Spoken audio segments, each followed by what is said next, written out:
certainly people have to recognize that by calling for the president's immediate resignation, they're also championing the vice president, obviously Vice President Pence, to lead this country. So if you have faith in the vice president... For 12 days. Or what is it? 10 days. That was necessary. 10 days. Therefore, I think that Rogan. Vice President's decision-making ability is very consistent with his constitutional responsibility, and we saw that displayed last week. I also just think it's time to look forward as we move ahead, both in our national discourse, but also with what we debate here, subject debates in the halls of Congress. I hope that we can move forward and focus on measures that unite this country rather than partisan ploys that are aimed at further dividing us. With that, Mr. Chairman, I do have a question. Debbie, Denise, Consuelo, Daniel, Nick, Todd. Todd says Trump 2020. You fucking idiot. I love it. 2020 is over, you fucking moron. God, but Trump supporters don't even know what year it is. That says it all. God, you're a moron, Todd. Thank you for demonstrating that for everybody. I mean, I couldn't have done it better myself. Hey, Steve. I think the gentleman, yeah, I mean, look, it was, I don't know how many impeachment resolutions we've had from the Democrats over the past 4 years. We had,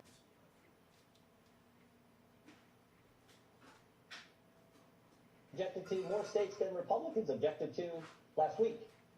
And that was all fine and dandy. But last week, you can't do that. And I would also... Dude, I'm dropping frames? Fuck me, dude. Really, in the morning? They didn't need anyone instinctively. Todd, I'm not a liberal. Another misconception. I'm an independent, you fucking idiot. Isn't that hilarious? You're wrong about two things now.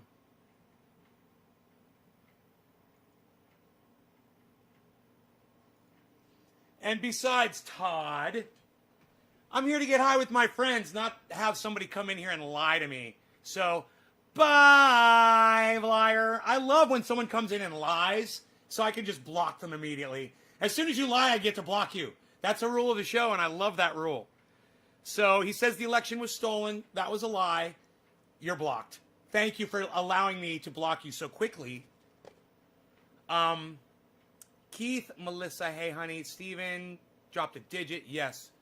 So apparently the FBI is warning officers on protests that will take place at every capital in every state. Do you believe it will get out of hand? Yeah, it might get out of hand. Yeah, but you know what? We've got plenty of warning. And if it gets out of hand, you can blame your governors and your mayors and your police chiefs and your cops. Because they've been warned. And they have all the time they need to get ready for it. I wonder what they're all doing right now. I wonder if they're preparing. I wonder if they're getting ready. You know? They better be. Because, hey, if the FBI is correct, 100-202 says Trump is the worst president in American history. That's actually factual. That's actually fucking factual. And that can be proven with facts. Worst economy. Most American deaths under his watch. Worst fucking representation around the world. We're a laughing stock everywhere. More infighting and division than we've ever had in the United States since the fucking Civil War. It wouldn't be that hard to prove, even in a court of law. And I'm no expert. I'm no legal expert. I'm just spouting off here, but if it's easy enough for me, imagine someone like Crystal Ball or Kyle Kalinske or even fucking douchebag David Pakman. You know, with the right information, these guys can have a heyday on these motherfuckers. And there's plenty of information coming out now, man. Boy, oh boy, they are locking motherfuckers up that were in that Capitol. And they're even going after some of the senators or representatives that were not following the rules and were exposing their location to people on the internet. Really interesting stuff, man. There's a lot of stuff going on. And it's worth looking at least, you know, taking a look at. Because, you know, like someone just came in here and said, liberal beatnik Nays junkyard. What? I'm a liberal beatnik Nays junkyard. I fucking love that. All right, Debbie. Okay, Nick Brown. Thank you, Nick, with that digit. Stephen Culbertson, yes, you too. And Rob McNeil, yes, you too. And Teresa, thank you. For those of you that think of me instead of yourselves when you turn the show on and you drop those digits, you share this video, I appreciate that so much. It says everything about you guys. Thank you. I really need the help, and I appreciate those of you guys that offer it. All right, cheers, Nick.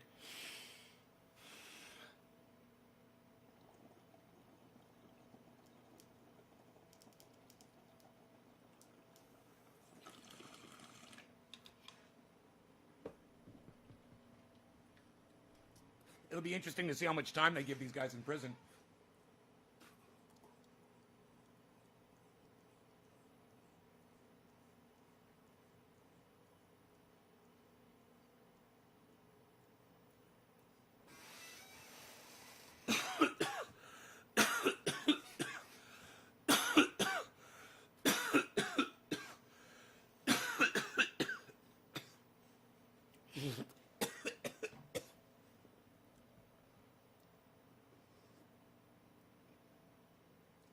John Ramos says, old boomer pothead burnout. John Ramos.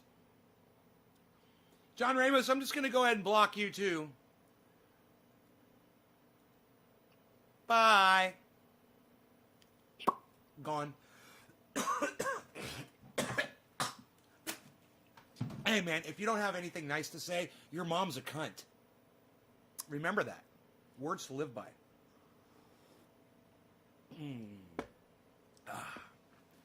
Don't talk to Nay like that, John. Oh, 100-202, thank you. Wow. Somebody stuck up for me in the chat. Thank you, 100-202. Wow, man. I appreciate that.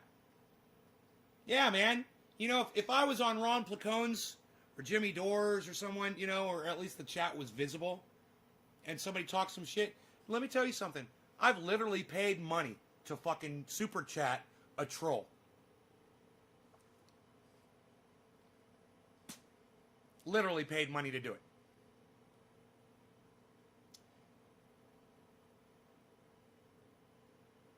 Andrew, please don't use that term on my live stream, especially since you're not trying to fucking troll. Appreciate it, bro. We don't use that term on here. Period. Oh, you saw my upload of my indoor tomatoes. Yes, they're turning red. That's so wrong, and it was Victor said that. What? I'm confused. Melissa. Artie. Enoch. Yone, what's up? YouTube, he is watching.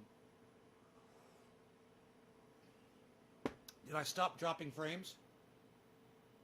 God, that shit pissed me off, man. Usually in the morning I don't drop frames. It's usually only after like 5 p.m. from 5 to like 9. I don't know if it's a satellite thing or if that's when, you know, the highest usage is.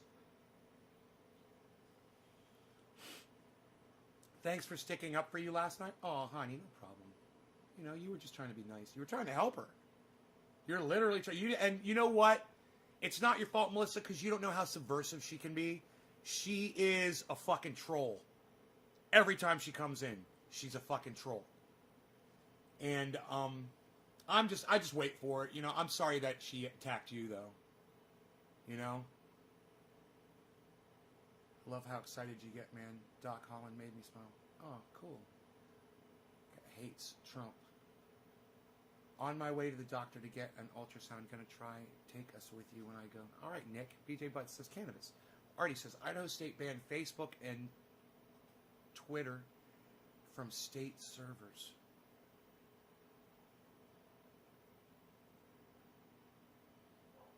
Artie, I think you've got that wrong, right? You have that wrong?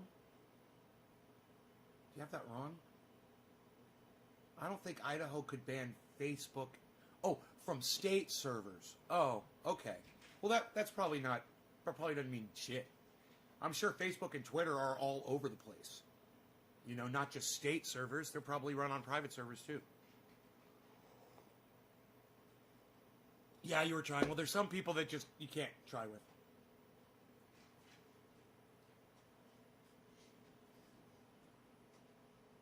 I loved the video you uploaded, a conversation with myself. Oh, Enoch, thank you. Yeah, I don't get a lot of play. I don't get a lot of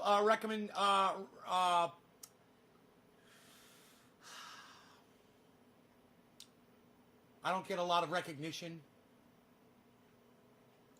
And you people certainly don't go on my YouTube big channel and leave comments on the videos, ever.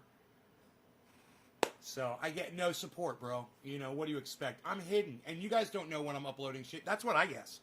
I just figure I'm totally hidden. You guys don't know that I put material up on the internet, but I do. You know?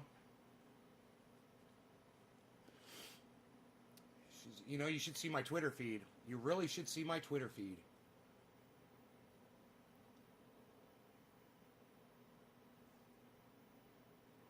Thank you, Doc Holland.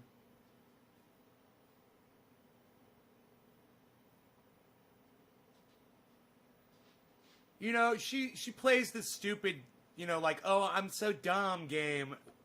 And I could tell. Yeah, I knew she was going to do it before she did it. I knew she was going to have a problem with typing a 3 or a 7 in the chat. I knew she was going to type a number with other words, and then I was going to tell her, no, I just need the digit so I can spot it.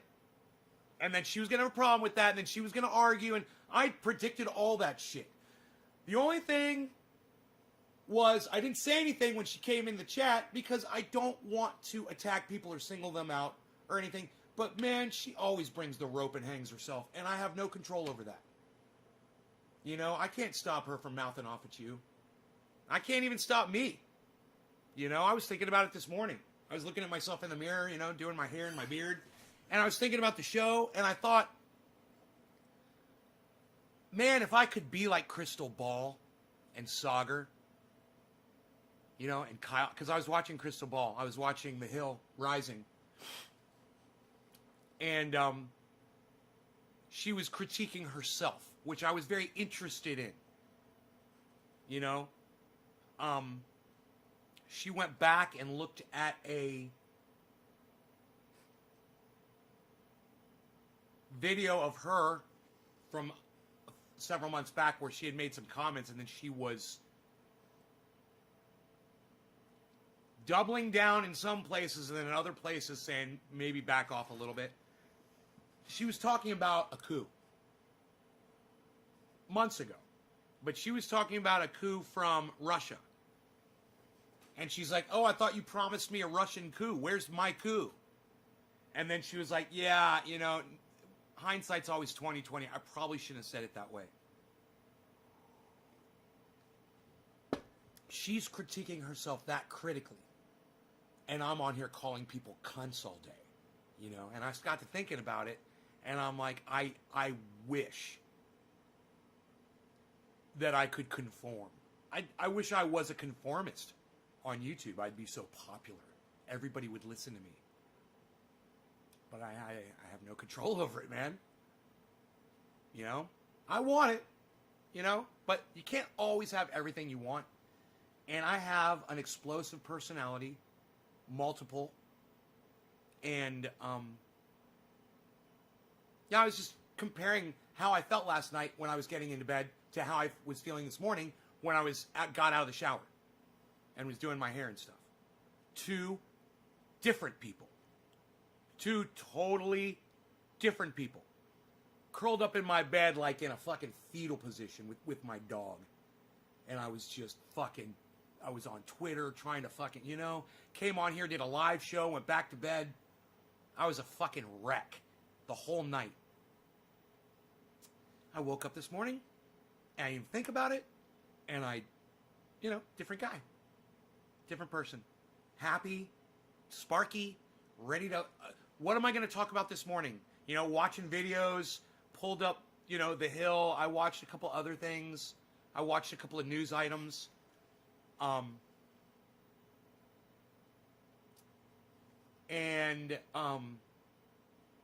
Didn't have the feelings that I had last night. Is it kind of weird that at night I can feel more depressed than in the daytime, in the morning. Literally, 2 different people. You're sorry I deal with this? Hey, it ain't that bad, bro. Right? It ain't that bad. It's just, it's not that bad. When I think about the suffering in the world, bro, and I think about my fucking personality malfunction, oh, I can't control myself on my live stream.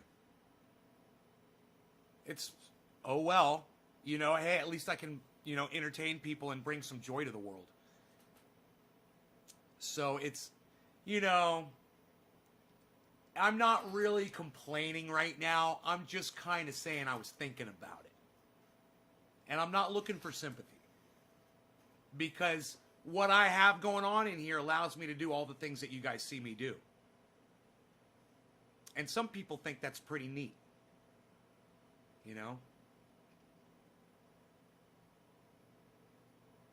Chemtrails. Right, Artie? Juan says, strange times we're living in. Well, predicted, Juan. Predicted by me. I just had no idea how much it was going to weigh on me. I used to tell people, oh, I'll be up on my mountaintop looking at humanity as it collapses, laughing and laughing and laughing. I'll have my water and I'll have my power. No, it's not like that at all. Because it's starting. It's happening right now. You guys might not realize it, but I do. Being an older person, I have a longer timeline and I can see the downfall. And it's not enjoyable. I thought it was going to be enjoyable, and I was wrong.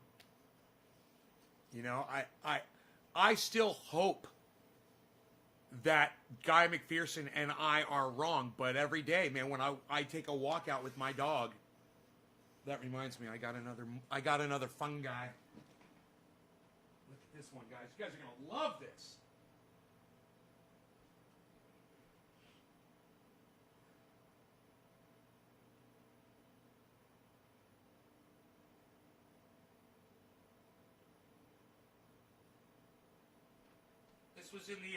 This was in the pocket of my jacket.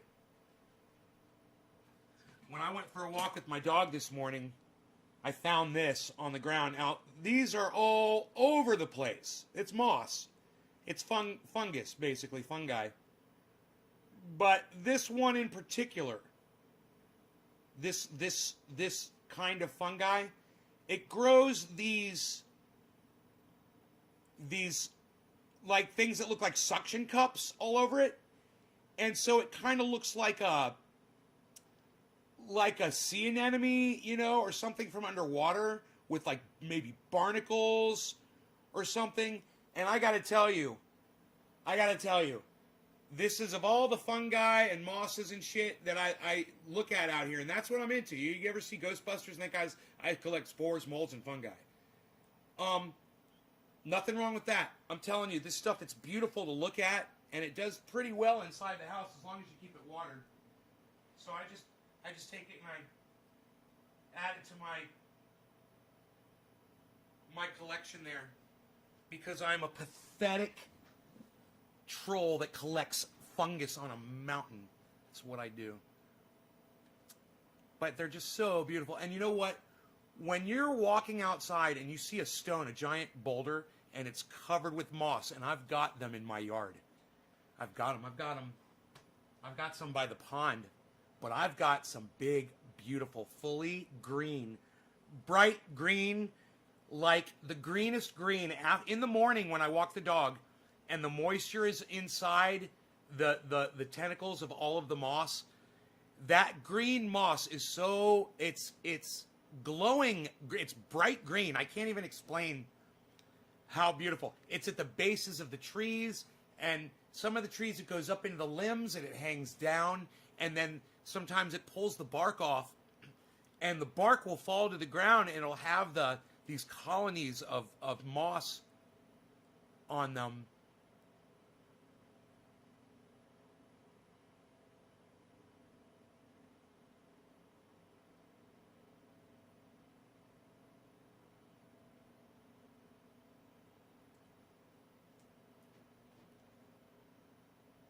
Right, Teresa?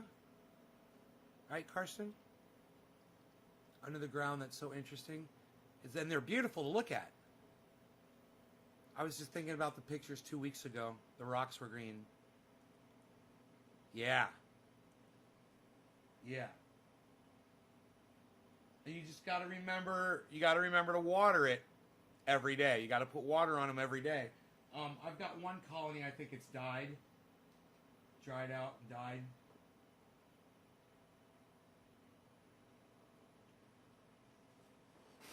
But I remember the first time that I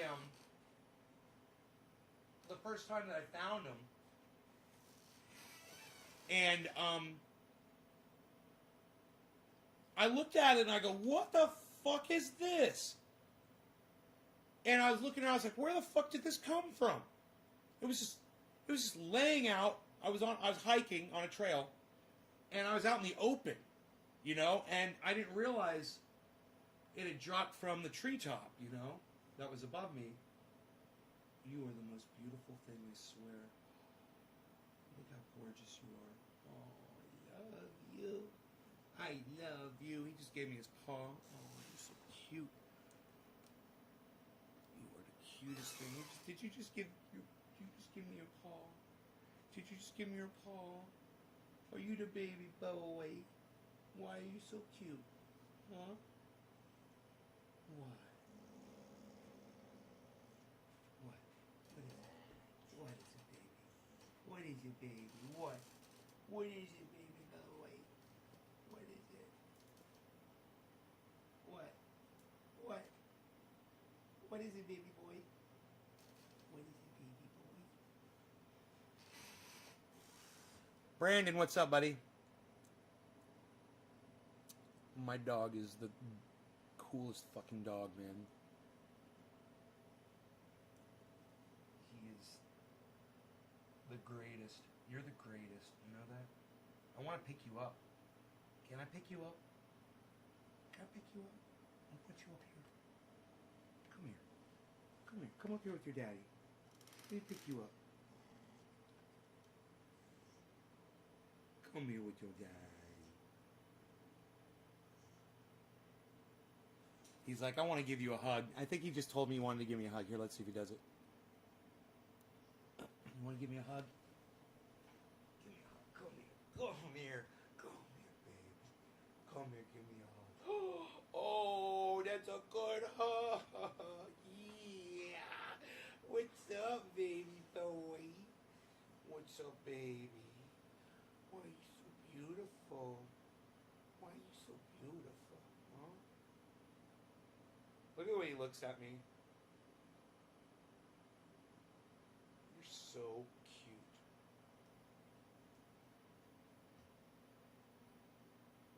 Oh my God, this freaking dog.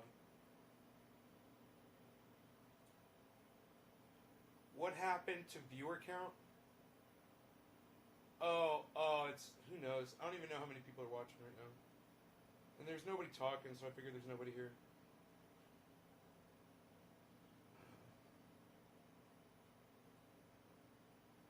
Beezle. Oh, Beezle.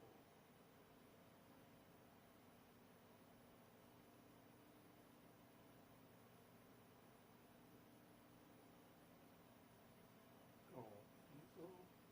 I'll get on the couch with him, and he'll lay down with me, and he'll just, Beezle. Beezle. Beezle. And he'll just, Beezle.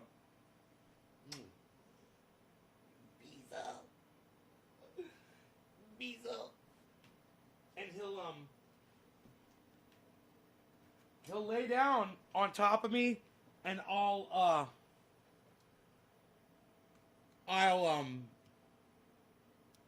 sit there, I'll pet him and stuff while I'm watching TV, and he will fucking fall asleep on top of me and just start snoring. It is the fucking cutest thing.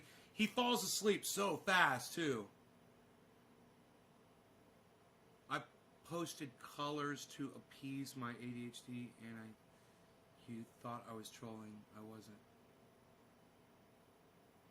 Brandon, Yeah, well, I don't give a fuck about your ADHD, bro. I'm doing a live broadcast here.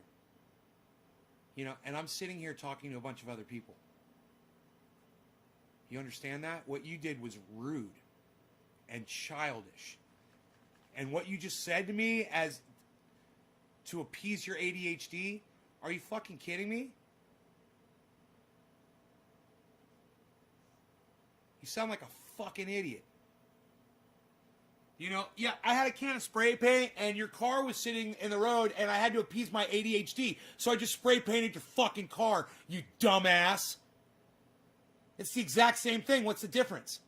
Yeah, I just figured I'd come over and shit all over your chat with a bunch of bullshit, you know, to spam it, to appease my ADHD. What? Oh, yeah, you're real smart. You're doing great right now, Brandon. You're doing fucking great right now. Let's see how long you last, bro. Step into the fucking octagon, son. Step into octagon with Nay. I need a bong hit. And I know you guys fucking hooked me up. What? You guys dropped digits. I'm smoking. I'm smoking some cannabis today. Nick Brown was the last one, and now it's going to be Stephen Culbertson. Stephen Culbertson. Hey, Carson, thank you for dropping the digit. Yeah, I'm crazy and you love it, Brendan.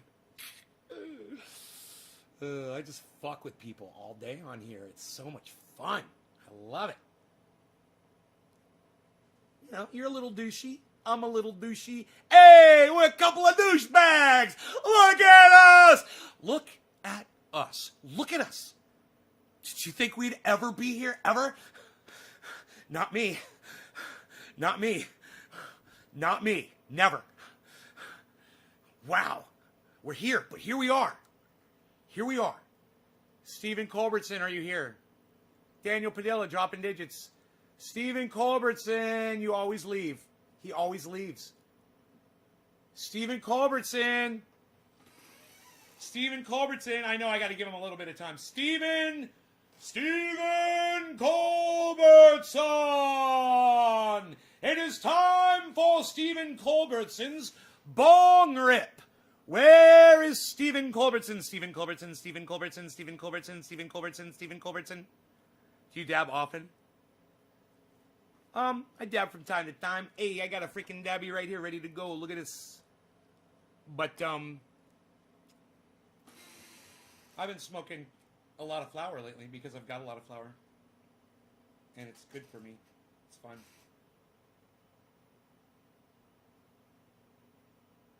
You know, when people say that they can't smoke cannabis and all they smoke are dabs and it's ruined smoking cannabis, I can understand if you don't like, you know, maybe there's a smoky taste or something that you get. But when I do bong hits in glass with water, it tastes great, man. I get really good flavor. Sometimes I get a skunky hit, but you know what? Sometimes I get a skunky dab too. So it's hit and miss. Finally, Stephen Culbertson, cheers, buddy. We'll call it top of the hour. Cheers.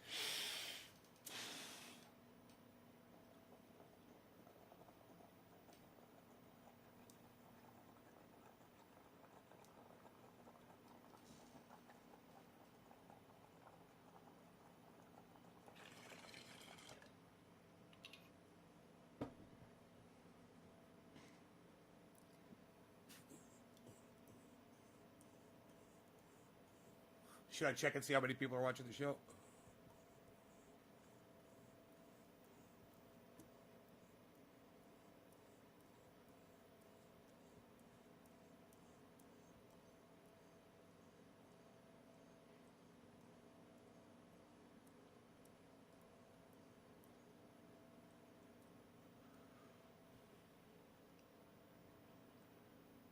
Huh. Dude, I am a danger to myself and all of humanity.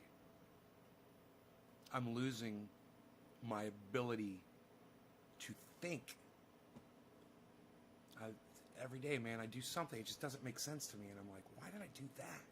Why did I click on that? I know what I was supposed to click on. Why did I click that? Okay, I got the number. I see what it is. Better than nothing, man. All of you people here, it's better than nothing.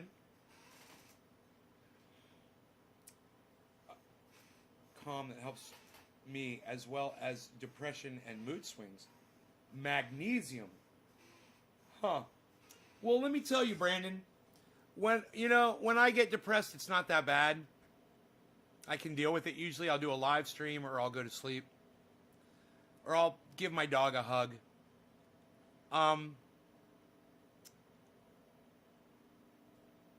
But I don't really want to suppress the dynamics of my personality, if that makes sense to you, bro. I've tried that before. Kind of personal, long story. Not going to get into it because there aren't enough people interested in the things I have to say, obviously, today. But let's just say it didn't work for me. Yeah, I had to go back to being unaffected.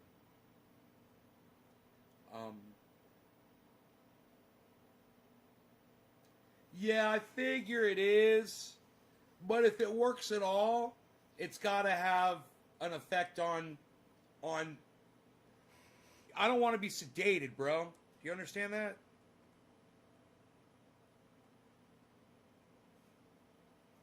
I don't even want it in my head that I've got something that might be sedating me, like you said, a placebo.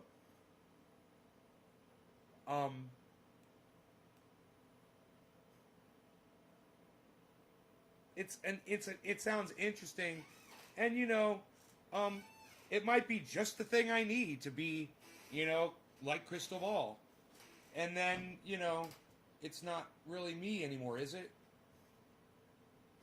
Yeah, I talked about it the other day. I said I could shave the beard, cut my hair, and just be that guy that tells you the news every day and then gives you a little bit of my personal insight on the news. And I would probably blow up and be huge, and I wouldn't curse, and I wouldn't interact with people at all. I would just upload segments, and I see people do it. I could do that. I don't want to do it. I love sitting here talking with you guys, and I just thought that you guys would love sitting here talking to me too, It's like I love the Jimmy Dore show. I love it. But you know what I love more? Is when Jimmy Dore does a Zoom chat and he's interacting with you, which he doesn't do on his show. He doesn't interact with the audience. Imagine if I was Jimmy Dore and you were me right now, and Jimmy Dore sitting right in front of the camera just like this, relaxed, doesn't have work in front of him. Some kind of an insect on me, but I can't tell what it is. Is it a spider? I think it was a spider. I think it just dropped a web. Went down. I don't want to kill it. I like little baby spiders.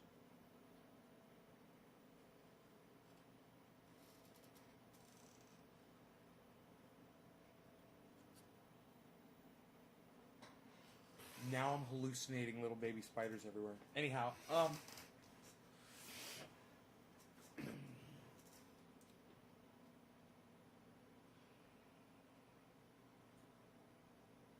for me, that would probably be like the most exciting thing, to just be able to sit there and talk to Jimmy Dore and just have a conversation with him and him read my comments back and shit, because he says things that I totally agree with, and he inspires me, and it clicks in my brain. And God, man, it's like,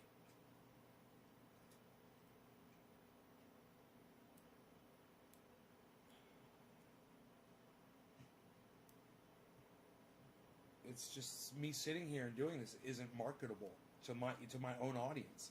Me on Twitter tweeting tweets isn't marketable to my own audience. I mean, even asking you guys to follow me on Twitter and to sign up for notifications, I can't get any of you guys to respond when I put a tweet up on Twitter. You know? I mean, there's you guys know who you are, the guys that do. But it is such a small amount. And yeah, you'll pop on Twitter and you'll go through and you'll like all my shit, you know. But you won't click notifications and you won't turn the notifications on your phone. And as soon as I put up something, and man, I am fucking vicious. I am like a...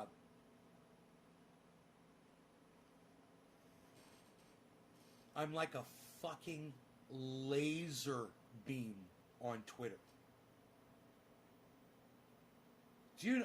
Let me give you some of my best stuff. All right, here. Let me give you an example. This is what you choose to miss out on Twitter. Somebody posted a video of a manatee in Florida swimming underwater. Somebody had scraped the name Trump. They'd scraped the algae. There's algae on these things, and they'd scraped the algae off of the back of the manatee, so it said Trump in big block letters. And there's this, you know, if you follow me on Twitter, and if you go into my tweets and comments and you go through it all, you'd know about this and you'd see it. And you'd be interacting with it, and you'd be typing, and you'd be talking to people. You'd be telling them about how great I am, that they should come watch my show. You'd be agreeing with me, and you'd be saying, you guys have a problem with facts, and you'd be interacting, and you'd have stuff to do, and it'd be fucking awesome, and we'd all be there, and it'd be fucking great. And it would be like fucking rainbows, and puppy dogs, and unicorns, and fucking puffy white clouds, and blue skies, and fucking beautiful birds chirping in the background. It could be like that. It could really be like that. And I said, I'm from Florida.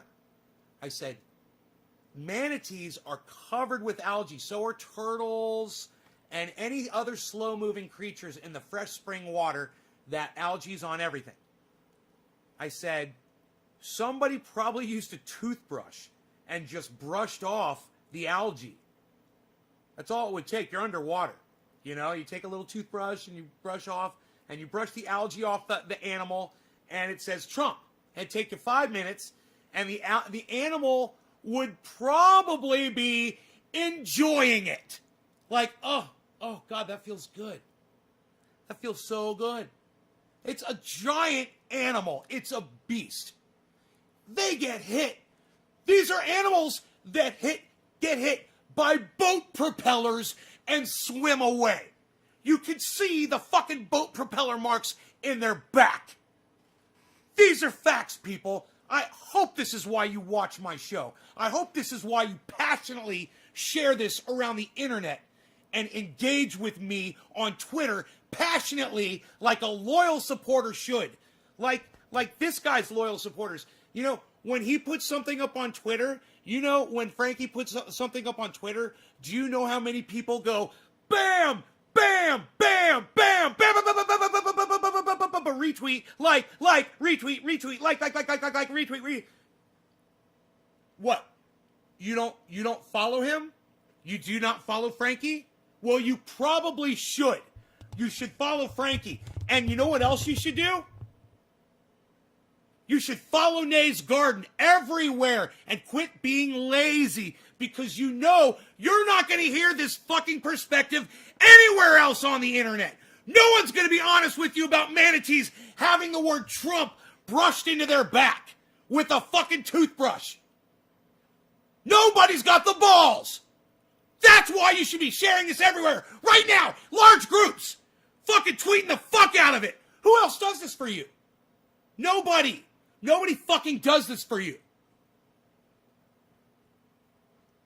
So somebody took a toothbrush and scratched, you know, maybe they took a hairbrush like this, and they went Trump on the back of a manatee.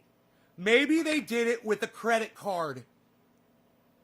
You know, they scraped the algae off of something that is comparable to a fucking rhinoceros that swims underwater.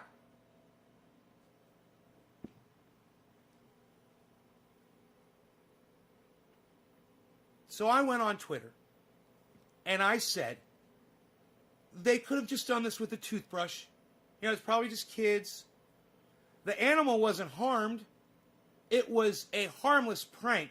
Now, granted, you are not supposed to touch manatees in any way. But my point is, the animals get hit by boat propellers! Are you fucking kidding me? They get hit by boat propellers. And you're worried about some kids taking a brush to a manatee? So, go over there, get on Twitter, and engage those fucking bleeding heart motherfuckers about, you know, you guys aren't upset about the manatee having the algae brushed off of it. You're upset that the word that was brushed off the algae, off of the animal, was the word Trump. That's what you're really upset about, isn't it?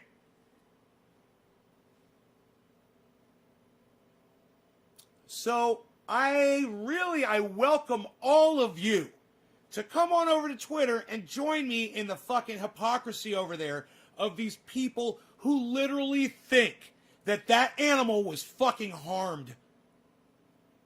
And how dare they? How dare they put the word Trump on a manatee? I think it's fucking hilarious. I don't encourage it, and you shouldn't touch a fucking manatee. But kids are going to be kids, and kids are fucking funny. And some kid said, that's pretty funny. And did it.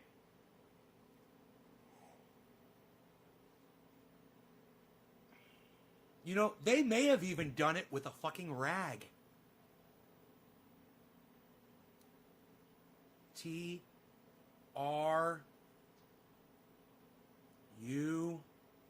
Not that hard to do, and just finish it off with your finger a little bit.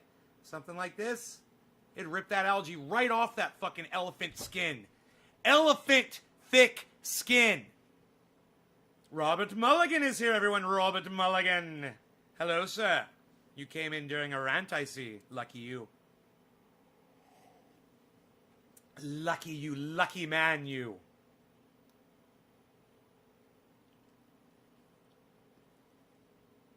Daddy, catch up later. All right, take care of your kids, Brandon. Sucker. Oh, those poor kids, though. Oh, God. Could you imagine being born? Could you imagine being born anytime around this time? Right now. This is when you get your start. You get to start with COVID. You get to start with an American uprising at the Capitol. Oh, my God. It bothers me so much. They did not know if the manatee was a Trump supporter. Right? Oh, man, I feel sorry for all the kids today, man. I really do. It's not their fault that they're born, you know. And a lot of parents, they don't watch my show. I've been begging people to not have kids for years on my show, okay? It was my friend Robert Mulligan who taught me about population. It was Robert Mulligan. He said, you know about population, man, on the planet? I go, no, not at all. He's like, let me tell you about it while I get you high for the first time in 5 years. And I proceeded to get high, and I don't remember anything about the population. Robert, where'd you go? Refresh your memory. Mixers? No mixies? I'd rather not imagine 2050. 2050, I'm not expecting humans will even be on the planet alive. That humans will all be extinct by 2050, bro, I would think. We're only at 2021, homie. I mean, Who's going to stop the fucking fires? Are we going to start managing the forests? Are we going to start cutting back CO2? Hey, did you guys hear the good news? I'm not trolling you guys. There's good news. COVID has cut CO2 emissions by 10% globally. I would love to have Dr. Guy McPherson on right now to tell us about that. Let me just see if I can contact him really fast. He's kind of hard to get to. Let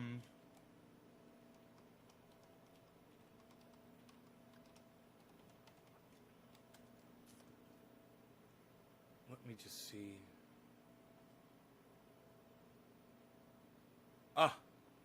Okay, his website is down. Damn it.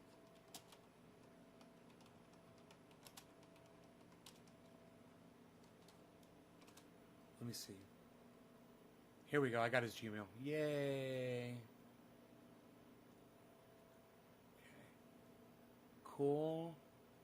Let's send him an email. Okay? And maybe he'll respond.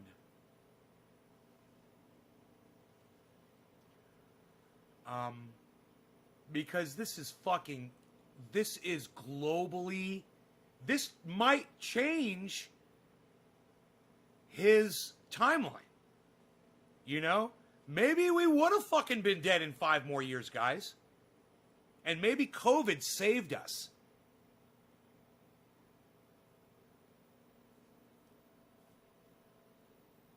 My magic spoon order's been delivered. I can pick it up in an hour and a half. My cereal has arrived. So later today, we're gonna try Magic Spoon Cereal Live. We're gonna have a podcast of podcasts. A podcast for all podcasts. All podcasters shall see. It will be the podcast of all podcasters. The podcasters of all podcasts. I'm winded. Whew. Winded. We lost Robert Mulligan, everyone. COVID saved us, man. Isn't this fucking crazy? Let's see if we can send him a message.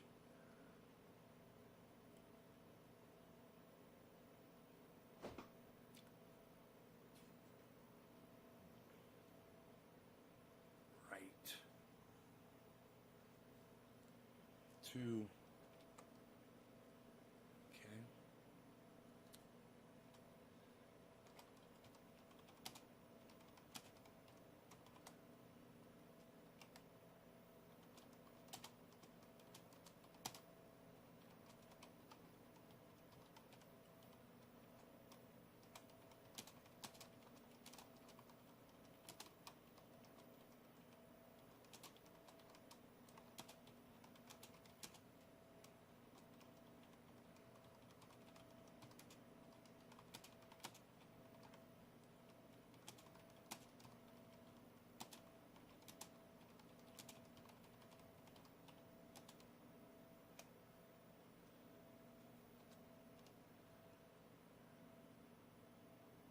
Okay.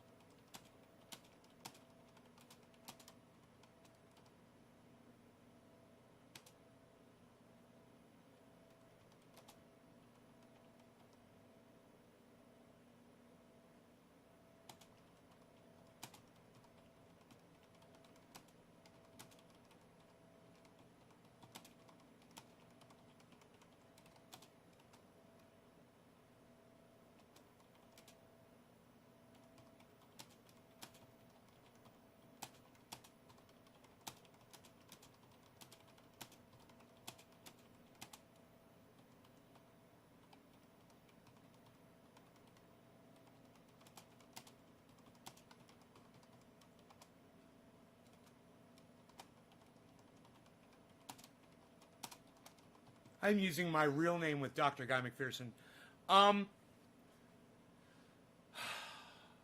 Told him who I was. I reminded him that he visited and chatted with us about cannabis.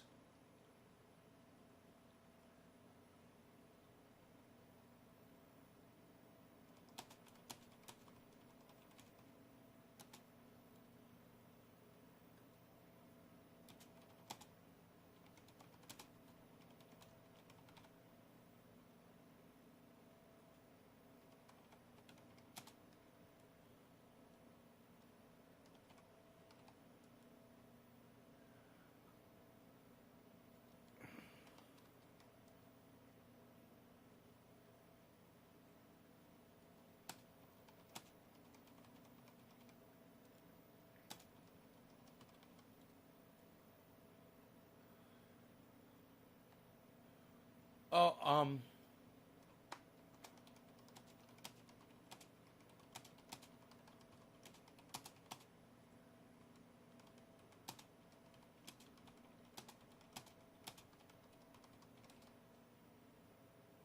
I'm gonna ask him. I don't think I've ever asked him for an interview, man. So I'm just throwing that in there. I'm just gonna throw it in there.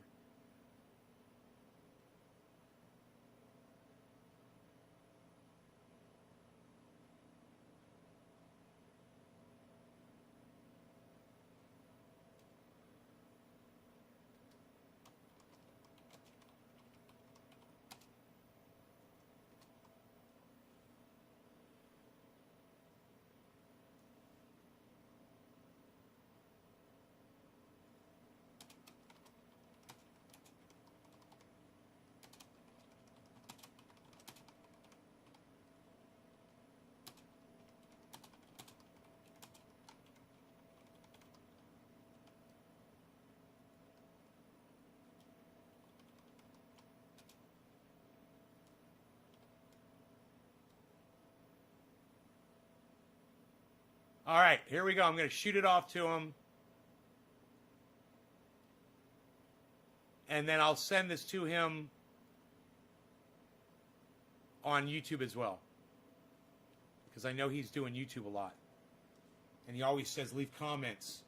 Hi, Melissa. Hopefully next week I'll be able to order my sheath underwear. Bowl pack, cheers. With the Nays Garden checkout code. Yes, of course. What an awesome interview it would be.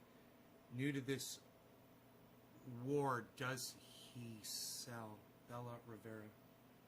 This war. Yo Knox Stukes. What does he sell? Oh, it's not really for sale. I want to give it to him. It's oil, triage oil. I do sell it, but it's a oil you rub in your skin for pain, itching, and almost any skin problem. Almost any skin problem.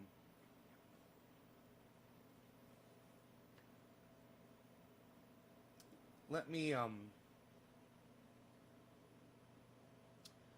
see if I can just get over to his channel, and I'll just copy and paste the message to him on YouTube, because I don't know if I sent it to his correct email address.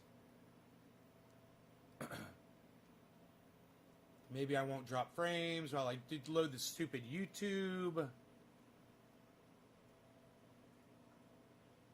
on, YouTube. Okay, here we go. Now, we want to find his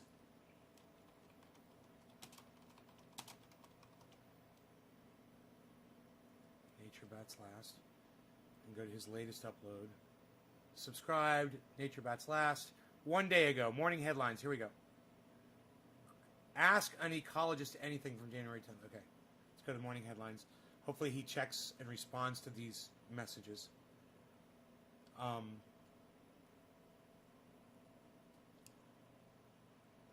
Compassion for all, awesome, well, I knew this, cheers. It's the best for pain. Oh, nay. That's for skin problems. I'm going to send you some pics with my health. Join my skin. Okay, honey. Who you want to reach?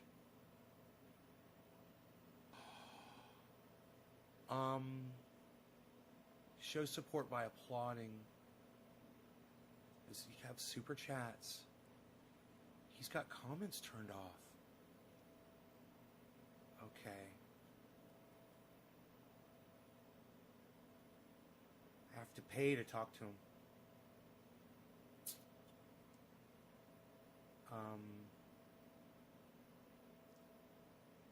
Does he have a message? I can leave him a message. Oh, his website. He's got a website. Here, cool.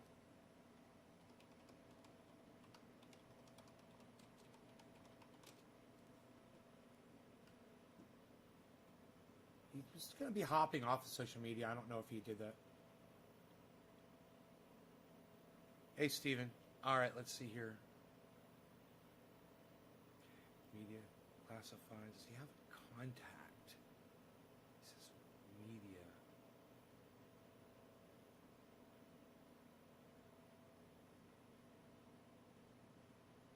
About. Okay, here we go. About.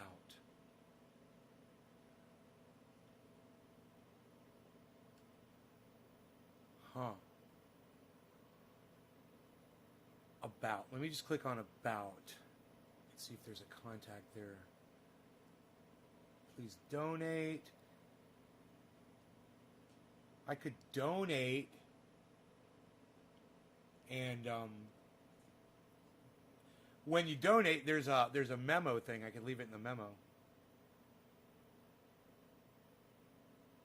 No. That was his email. We're good. That was good. That was his email. Good. Okay. No, I got him. So he might email me back. That would be very nice.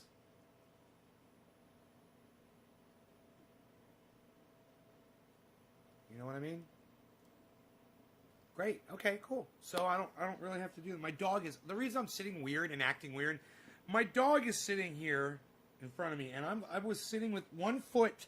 He crawled between my legs, so one foot was on one side of him, the other foot was on the other side of him. He had my whole body turned puff tough lefties. Yeah, man. Yeah, that's a lot of them. Here, let me get out of the way. There you go.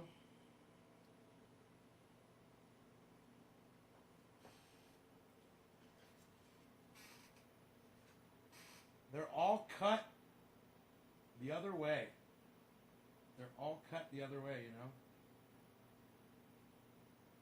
If you wanted to play like Jimi Hendrix, you could play this guitar right here as a right-handed. It's just string it the other way, and boom, you're playing just like Jimi Hendrix had a guitar like this. A right-handed Strat. The Gibson SG. That's all I play, huh? I was thinking about restringing the acoustic. I haven't played that in so long.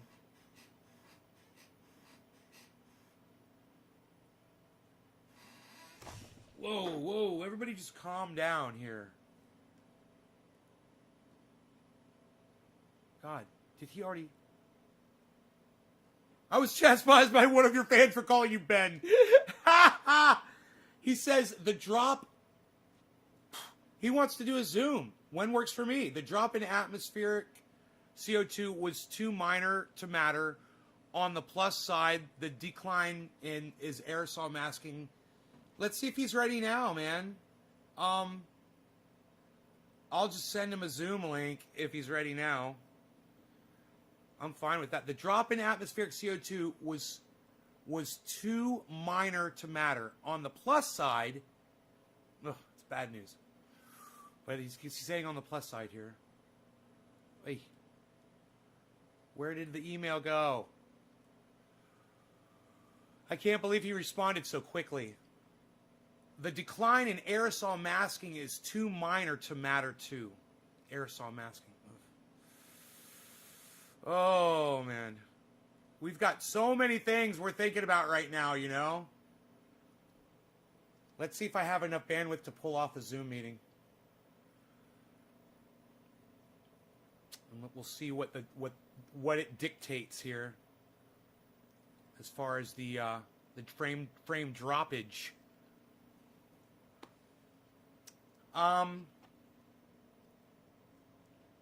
You're using the computer audio, it says. Should I check those audio settings on Zoom? Or I think I've already got Zoom set up. It's because it's running. Let me just see if I can get him a link. Okay, and if he wants to go now, we can go now. Okay. Reply.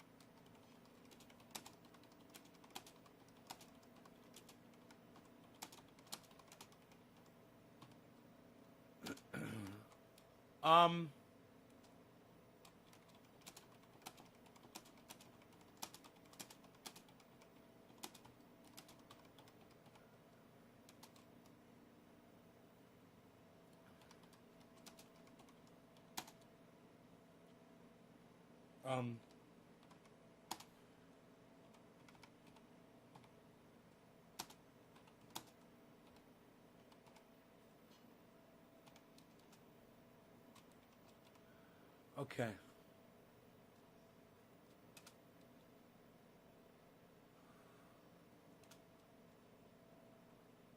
All right. I'm going to send him a Zoom chat.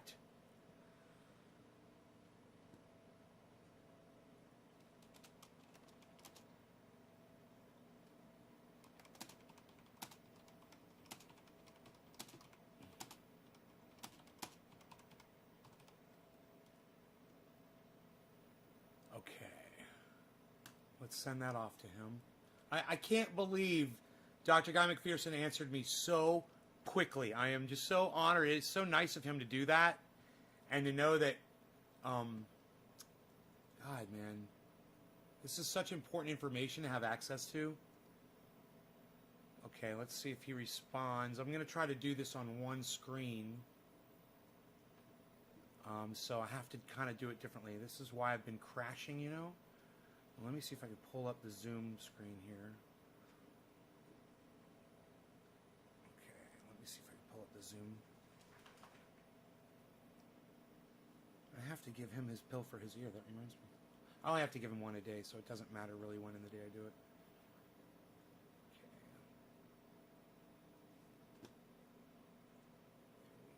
Okay. There we go. And, okay, there's that, but wait a second. Here we go. So just if he pops in, he could just pop in right now, you know? All he has to do is click on the link. Zoom is so cool and easy to use. It's just a matter of getting it set up.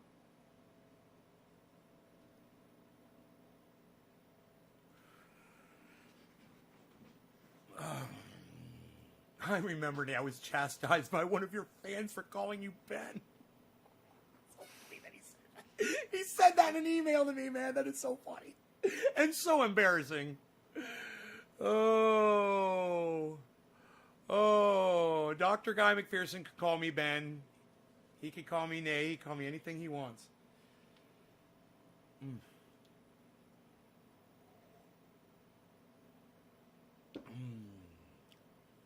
Man, if he were to pop in, I gotta make sure I have my audio up on my sounds and stuff.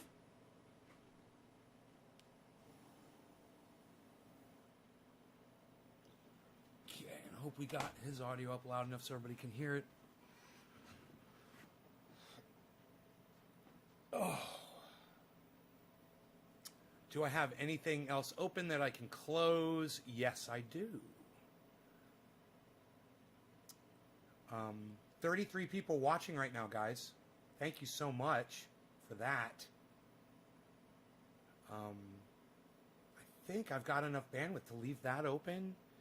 I have to leave the email open. Oh, I've got this open. I can close that. That's less processor.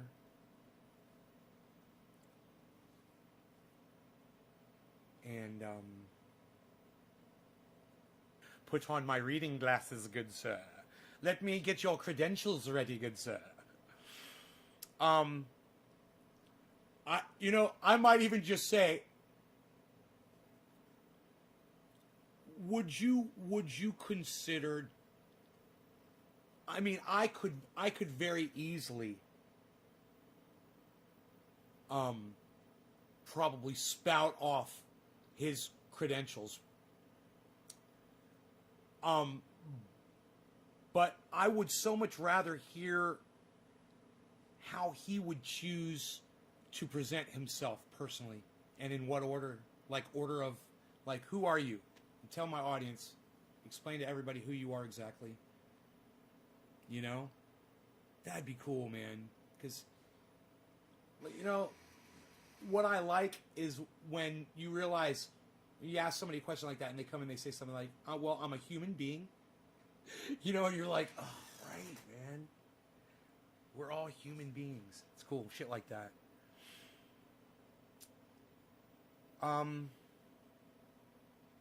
Man, I hope my mail went out to him. Let me just check.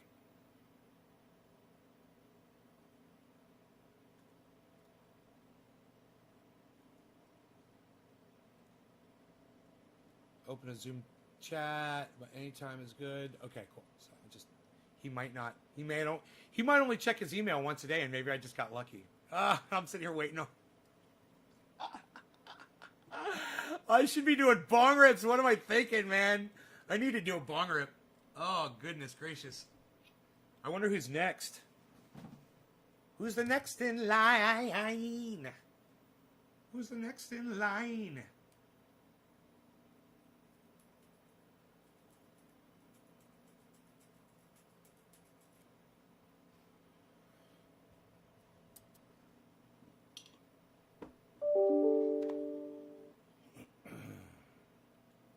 Sounded like an email incoming. He's on a call. Okay.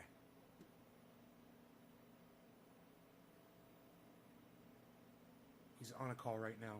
Okay, so he's not available per se right now.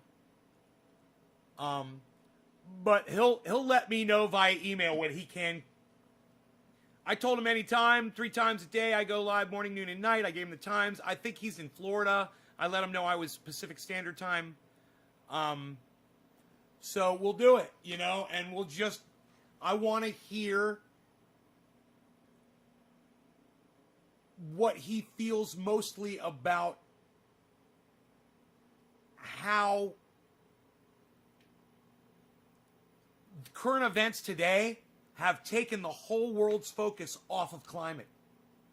People like him aren't being distracted by it. We are. I am. But let me just tell you something.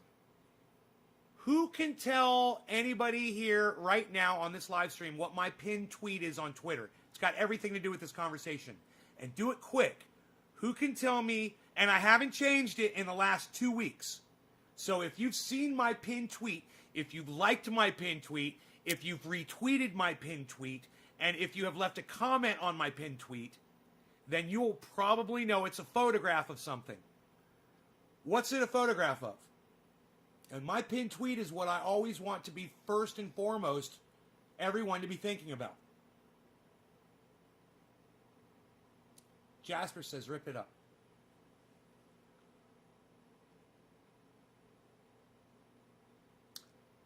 COVID-1. Nick Brown. Yeah, COVID, right? Nick Brown, exactly. Right? COVID.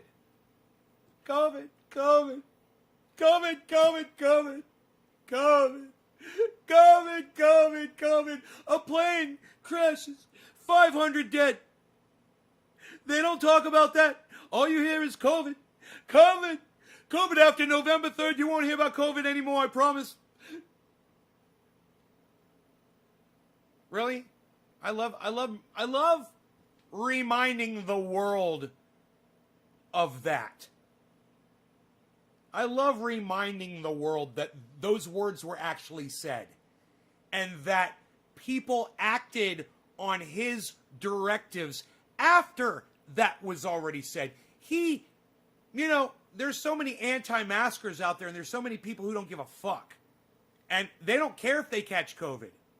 They're willing to take the chance. They don't give a fuck. They're sick of being locked up or whatever. And hey man, okay, I get it.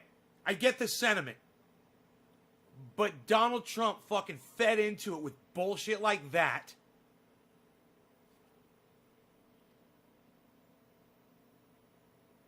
Demonstrated that he doesn't give a fuck about our lives.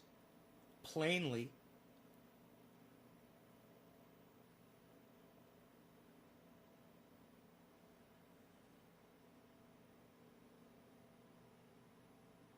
And COVID is what we're all going to be hearing about for the rest of our lives, maybe.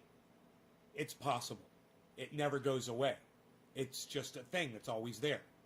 And you have to be careful because someone might die. chance, and it might mutate again. Right now you got a 1 in 80 chance of dying from it. People don't realize that.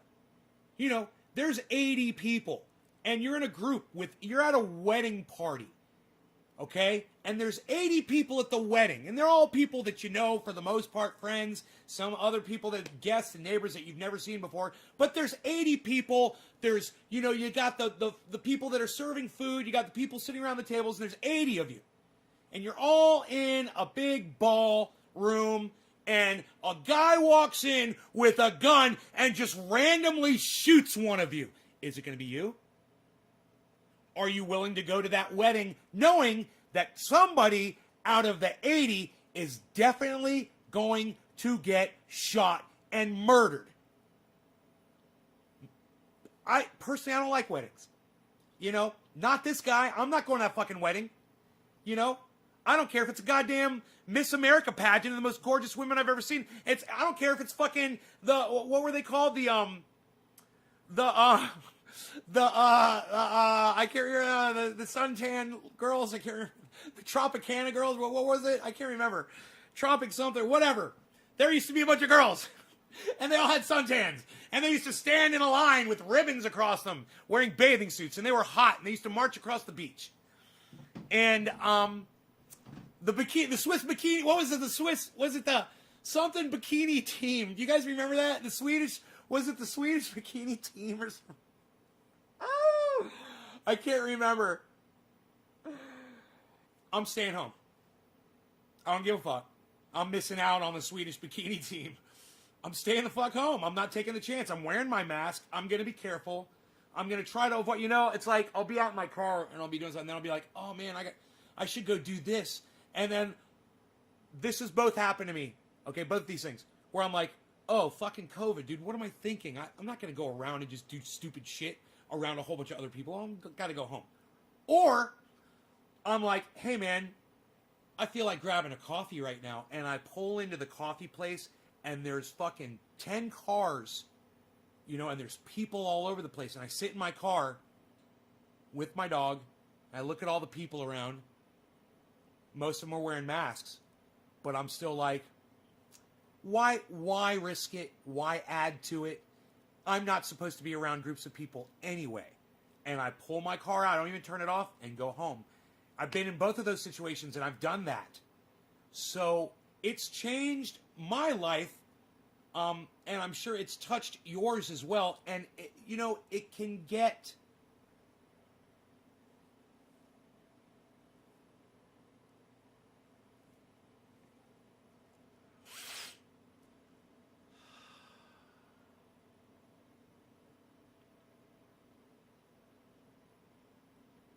confusing. It can get confusing because what's more important to you, your freedom or protecting people? And for me, it always goes down to protecting people. I'm willing to give up some freedoms. Hey, press number 1 if when you get in your cars, you wear a seatbelt. Press number 1 if when you get in your car, you wear a seatbelt. Press number 2 if when you get in a car, you make sure your passenger's wearing their seatbelt too.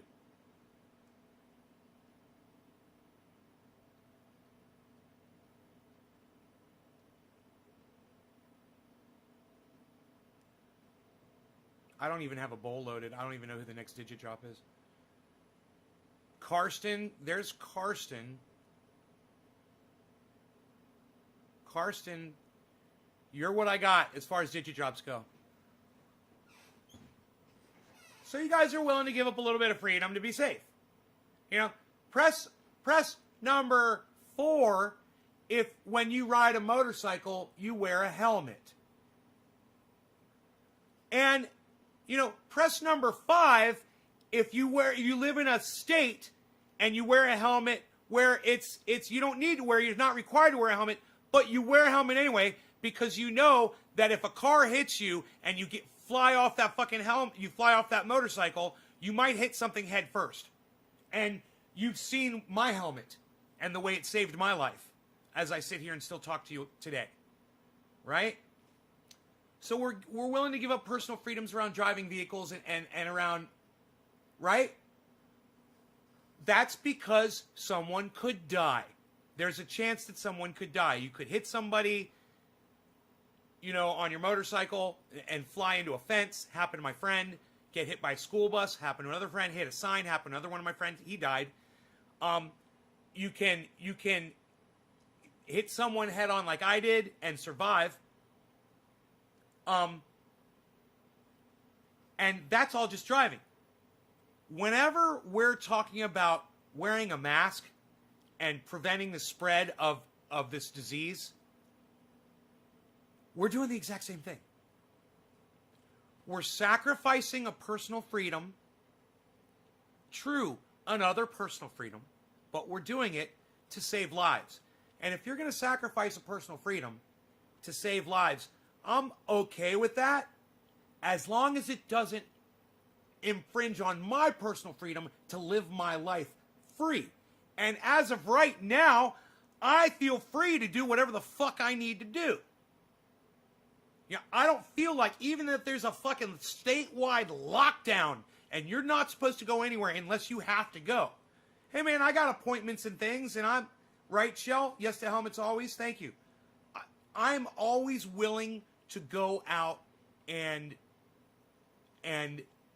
be safe, avoid people, and get my things done, and not be impeded by the laws that or requests or regulations that require me to wear a mask, social distance, and wash my hands and do all these things. I'm willing to do all that. If it's going to save an elderly person somewhere, I'm going to do that. If it's going to save some little kid that's got lung problems, I'm going to do it. It's worth it to me. I don't mind. I'll wear my seatbelt. I'll put on my motorcycle helmet. And if you don't think I wore my helmet, I'll prove to you that I wore my helmet. I wore my helmet. And it saved my fucking life. This is from one accident. This happened in one collision with a car. And this could happen to anybody. But because I chose to sacrifice a little bit of my personal freedom to have the wind blowing in my hair, I chose to be regulated a little bit. I'm still alive. Regulation saved my life. Laws saved my life. You know, Michael Malice wants to say he wants anarchy and he wants to be free of laws in the government. I say if it weren't for the government, I'd be fucking dead today. And I'm pretty fucking thankful for that. And I'm not willing to come on here and act like the government hasn't literally saved my fucking life. Because it has. Because they forced me to wear this. And if they force you to wear a mask, then wear the fucking mask.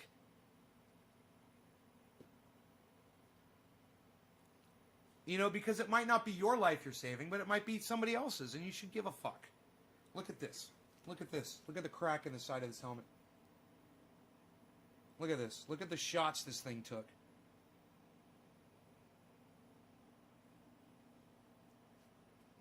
The amount of force that it took to crunch this helmet, we could probably contact Shoei and ask them, how much force did it take? How much force did it take to crack that helmet like that? And they would probably know, because they take these things and they put them in vices and they see how much pressure they can take before they do this. That's how much pressure would have gone directly on my fucking head.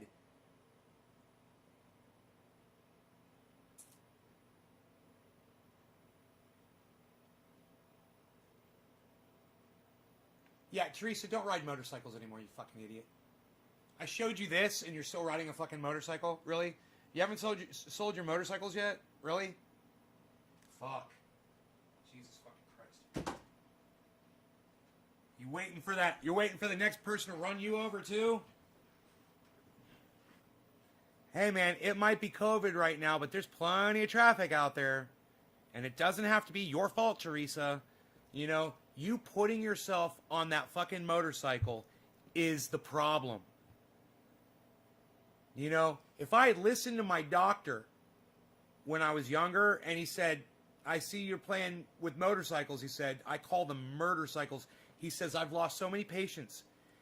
He said, I have to recommend that you just never ride a motorcycle. He says, it is the most dangerous thing you could possibly do.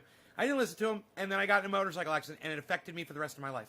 I have pain for the rest of my life because I didn't want to listen to my doctor. I didn't want to take his recommendation. I should have.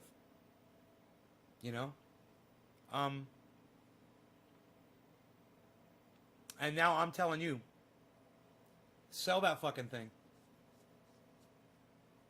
Sell it. Why do you still have it? Fucking death machine. It's just a coffin sitting in your fucking garage. That's all that is. It's just a coffin. When next time you look at that motorcycle, I want you to envision a coffin. And say, we got to get the... And tell your husband, we got to get this fucking coffin had. Just say, we got to get rid of that coffin that's sitting in the garage, honey. Let's get rid of that coffin. And he'll be like, what? And you'd be like, the coffin that's sitting in the garage. Let's get rid of that thing. I'm sick of looking at it. He'll be like, what? Say, the coffin, and show it to him. The coffin. It'd be so fucking funny. Do that. Get it on video. Put that shit on Twitter. I want to see it. Make it so. Who am I smoking for? I forgot. Was it? Oh, it was Karsten. One of my favorites. Karsten, where are you at? Karsten, let me guess. Germany. Yeah! Karsten, where you at? Karsten, where you at? Karsten, we're smoking along, hitting the bong.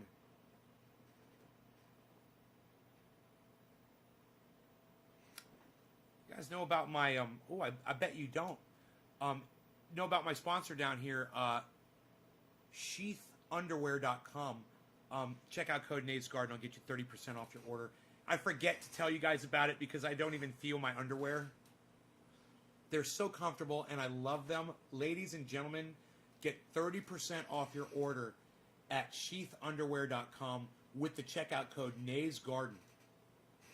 And these people send me free underwear, and it's the most comfortable thing I've ever worn.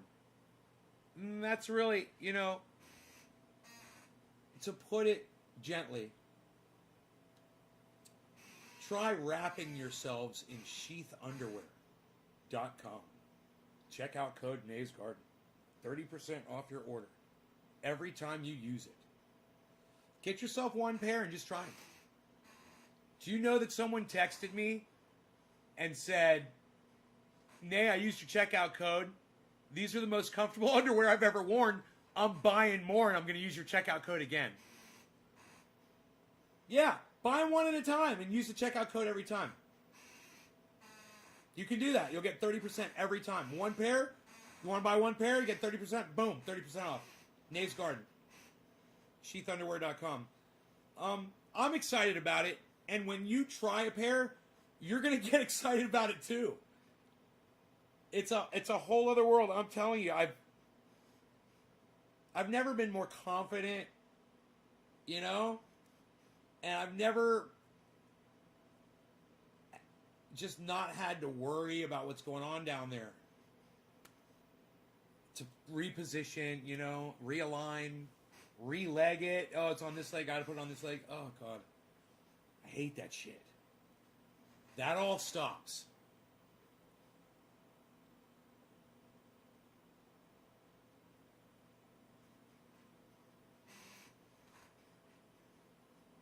It's just nice to have some support, folks. You know what I'm saying? You guys know what I mean when I say support? You guys support me on Twitter. You come to Twitter, @NASGarden on Twitter. You retweet me. You like the tweets. You follow me. You set up notifications on your phone. So as soon as I tweet something, boom, you're there. You know I'm on Twitter. You know where I'm at. You're stalking me on Twitter. Yeah, stalking me on Twitter. All of you. like Nadar.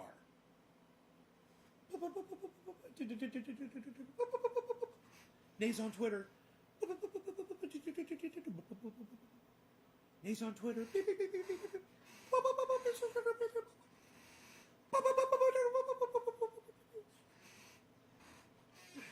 That more people don't support you. Karsten. Where's Karsten? What happened to Karsten? Sorry about your friend. Do they do custom orders? Strap the homie down so to speak. Kushcast, I'm telling you, you're going to love them. You're going to love them. Try them out. You're going to love them. And you can use the pouches or not and have a little extra support there, you know, but I love the pouches and the hole, bro. It's the way to go, man. It's the way to go. Whether I'm wearing jeans or just wearing them around the house, it's just nice to know where you're at all times. You never have to think about it anymore. You forget. It's great. You know, it's a distraction. In fact, I once heard a comedian say, and it wasn't fair. It wasn't it was a sexist joke. He said, you know why there's more male comedians than female comedians? Because they got a dick. And that's just funny. So men are just born with a sense of humor. Yeah, and you know,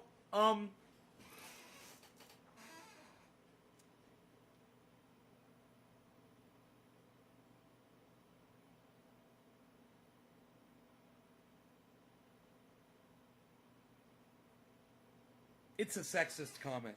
It's a sexist joke. Does anybody know who the comedian was that said that? I'm trying to remember. So sexist.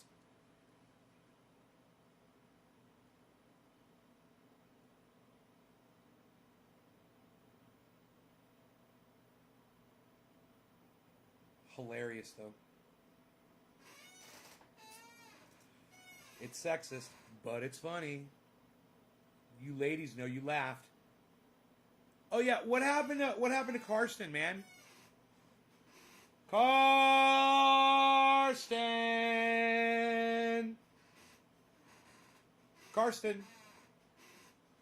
AFK.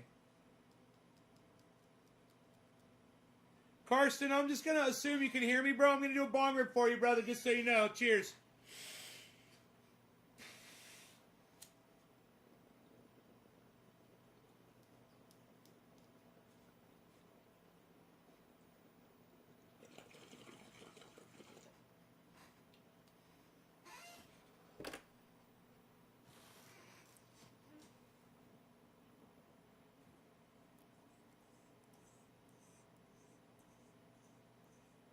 We'll call it 7:10, homie. Yeah, all right. Take care, brother. De Niro bong rip. I loved that last night. That was so great.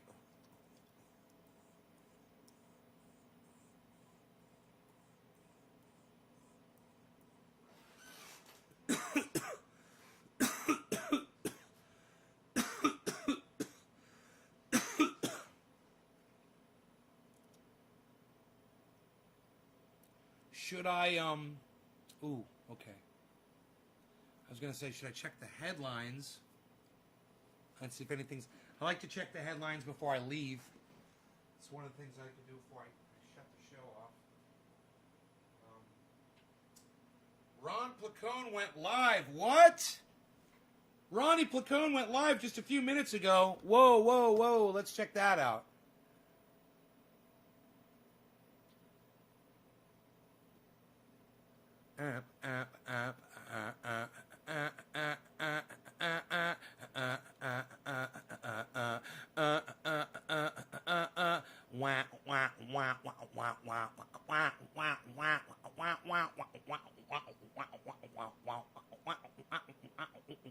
Why doesn't it show him live on here? Bloomberg. Why isn't it showing Ron Placone live? I'm logged into my main channel. Maybe he's not live. He's got to be live. Where the fuck is Ron Placone at? Oh my god. Where the fuck is Ron Placone? Holy shit. Dude, he's live and they didn't even show him on my fucking... Third thing, which for me is the most important, is that there's an outrageousness. Whoa, he's got Richard Wolff on. Because if you look at the history of the last 300 years, in every... Dude, he's got fucking Richard Wolff on his show live right now. Are you kidding me? To help get people out of poverty was opposed by capitalists, was delayed by capitalists. For example, we have in the United States and in many countries something called a minimum wage. Well, I can show you if you want. When the minimum wage was proposed in the 1930s in the United States, it was opposed by the Chamber of Commerce. It was opposed by the Business and Industry Association. Capitalists fought it. If you want something more recent, I can show you last year. I want to give him. There was a bill in the Congress. I want to give him a super chat, but I'm logged in. I don't know if I can with this. Opposed it. The Democrats. Oh, his super chat is dead. But capitalists have been fighting against higher wages. He has no super chat. A minimum wage, against subsidies for poor people, against welfare. Everything that helps poor people, capitalists have opposed historically. That's why there's something really disgusting about hearing today that the people who oppose the reduction of poverty now want to be given credit as if they, in their great generosity, did this thing. They didn't. It was the pressure from below. In the 1930s, for example, it was a coalition of the labor unions of America, socialist parties, and the Communist Party that together went to Franklin Roosevelt, the president, and pushed for minimum wage. It wasn't something capitalists thought up. It wasn't a gift that the capitalists gave. It was something pressured and forced out of them. Let's switch to 360 resolution. It'll clear it up for us. Over their opposition. You put all that together, and I don't think you can sustain the idea that capitalism reduced poverty. Vermont Bread Smith. I want to piggyback off of something you mentioned there. Jasper you Jaguar. Coalitions you guys are over on Ron Placone. In the 30s, around the time, we got a New Deal and stuff like that. Do you see those types of coalitions today, or do you kind of see a very fragmented society? I see a very fragmented society, but I also see that a fragmented society is slowly, and boy do I regret how slow it is, but it is slowly figuring out what you just said, that the disorganization, the fragmentation is allowing things to happen that are simply unbearable, unjustifiable. I mean, I'm going to give you two examples, Over the last 10 months, life has been very, very hard here in the United States, and of course not only here. We have had the worst disease in a century. The last time we had a virus like this was in 1918, literally over 100 years ago. And we've had a government and a private sector that weren't prepared for this virus, although they should have been unable to contain this virus, although they should have, and are now messing up the vaccine process in a way that is unjustifiable. Look at these failures. Don't pretend that they weren't that. The countries that have done better on this disease than we are. I'm gonna Venmo Ron Placone. China, South Korea, Taiwan, Vietnam, Cuba, capitalist countries, socialist countries, countries with many fewer resources than we have. There is no excuse. Look what is happening. It is very serious. Over the last 10 months, here I'm going to put my economist hat on for you. Over the last 10 months, roughly 60 million Americans have had to go file for unemployment compensation. because they've been out of work for some or all of those 10 months. During the time, and remember, when you're unemployed, even if it's only for a few weeks, you use up your savings, you lean on the people in your family to help you out, maybe your relatives, maybe your neighbors, maybe your community. You use up whatever reserves you have to get through this awful experience. So people are real, and you have to stay home. You're scared to death that you're going to get the disease. You know that if you're not working, those debts you have are creeping up on you, whether it's your mortgage you can't pay, or your credit card bill at the end of the month, or your child's credit for going to college, etc., etc. Really hard times. And during the time that tens of millions have had difficulty, the 600 billionaires in this country, roughly how many we have, 600, got much, much richer. According to Bloomberg Business News, almost $2 trillion richer these already rich people got. What kind of a society would put the majority of its people through a really hard time while those who are the richest amongst us become much richer? No morality I know of, no ethics I ever heard of could justify, just on the most basic human solidarity notion of any kind of moral, to allow this, if we don't get involved, if we don't stop our fragmentation, this kind of horror show will go on. And by the way, not the least outgrowth of this kind of pressure on the mass of people shows up in a weird government like that of a certain orange-haired person, or weird moments like what happened at the Capitol on January 6th. These are themselves a collection of symptoms that you've got to be blind, deaf, and dumb not to realize that the system we are living in is either falling apart or blowing up, and that we better do something about it. So I have a couple questions. One is kind of more like big picture, and then one is kind of more in the contemporary sense. So what you call for in your work, and you've been doing this your entire career, is a big shift from the status quo. So a question that I'm sure you get all the time, that I get all the time, is, well, how would a transition like this happen? How would the United States transition into a more socialist or social democratic society compared to what it is now? How do you address that? Well, you know, there's a lot of ways, but rather than speculating or giving you some idea of mine, let me give you an example recently of a society that had a significant movement to do that. And I'm going to be talking about a country not that different from us, the United Kingdom, Britain, Great Britain. They have two major parties like we do. Only there they're called the Conservative Party and the Labour Party, instead of Republican and Democrat. Okay, the Labour Party, the number 2 party there, and it's been the number 2 party for over a century. The Labour Party has a plan, particularly under the former leadership, not the current leadership, but the leadership that was associated with a fellow called Jeremy Corbyn. You might think of him as the Bernie Sanders of Great Britain, or something like that. Okay, here was his idea. We are going to pass a law, he said, if we get to be the next government, if we win the next election, which they may, we're going to pass a law, and here's what it's going to do.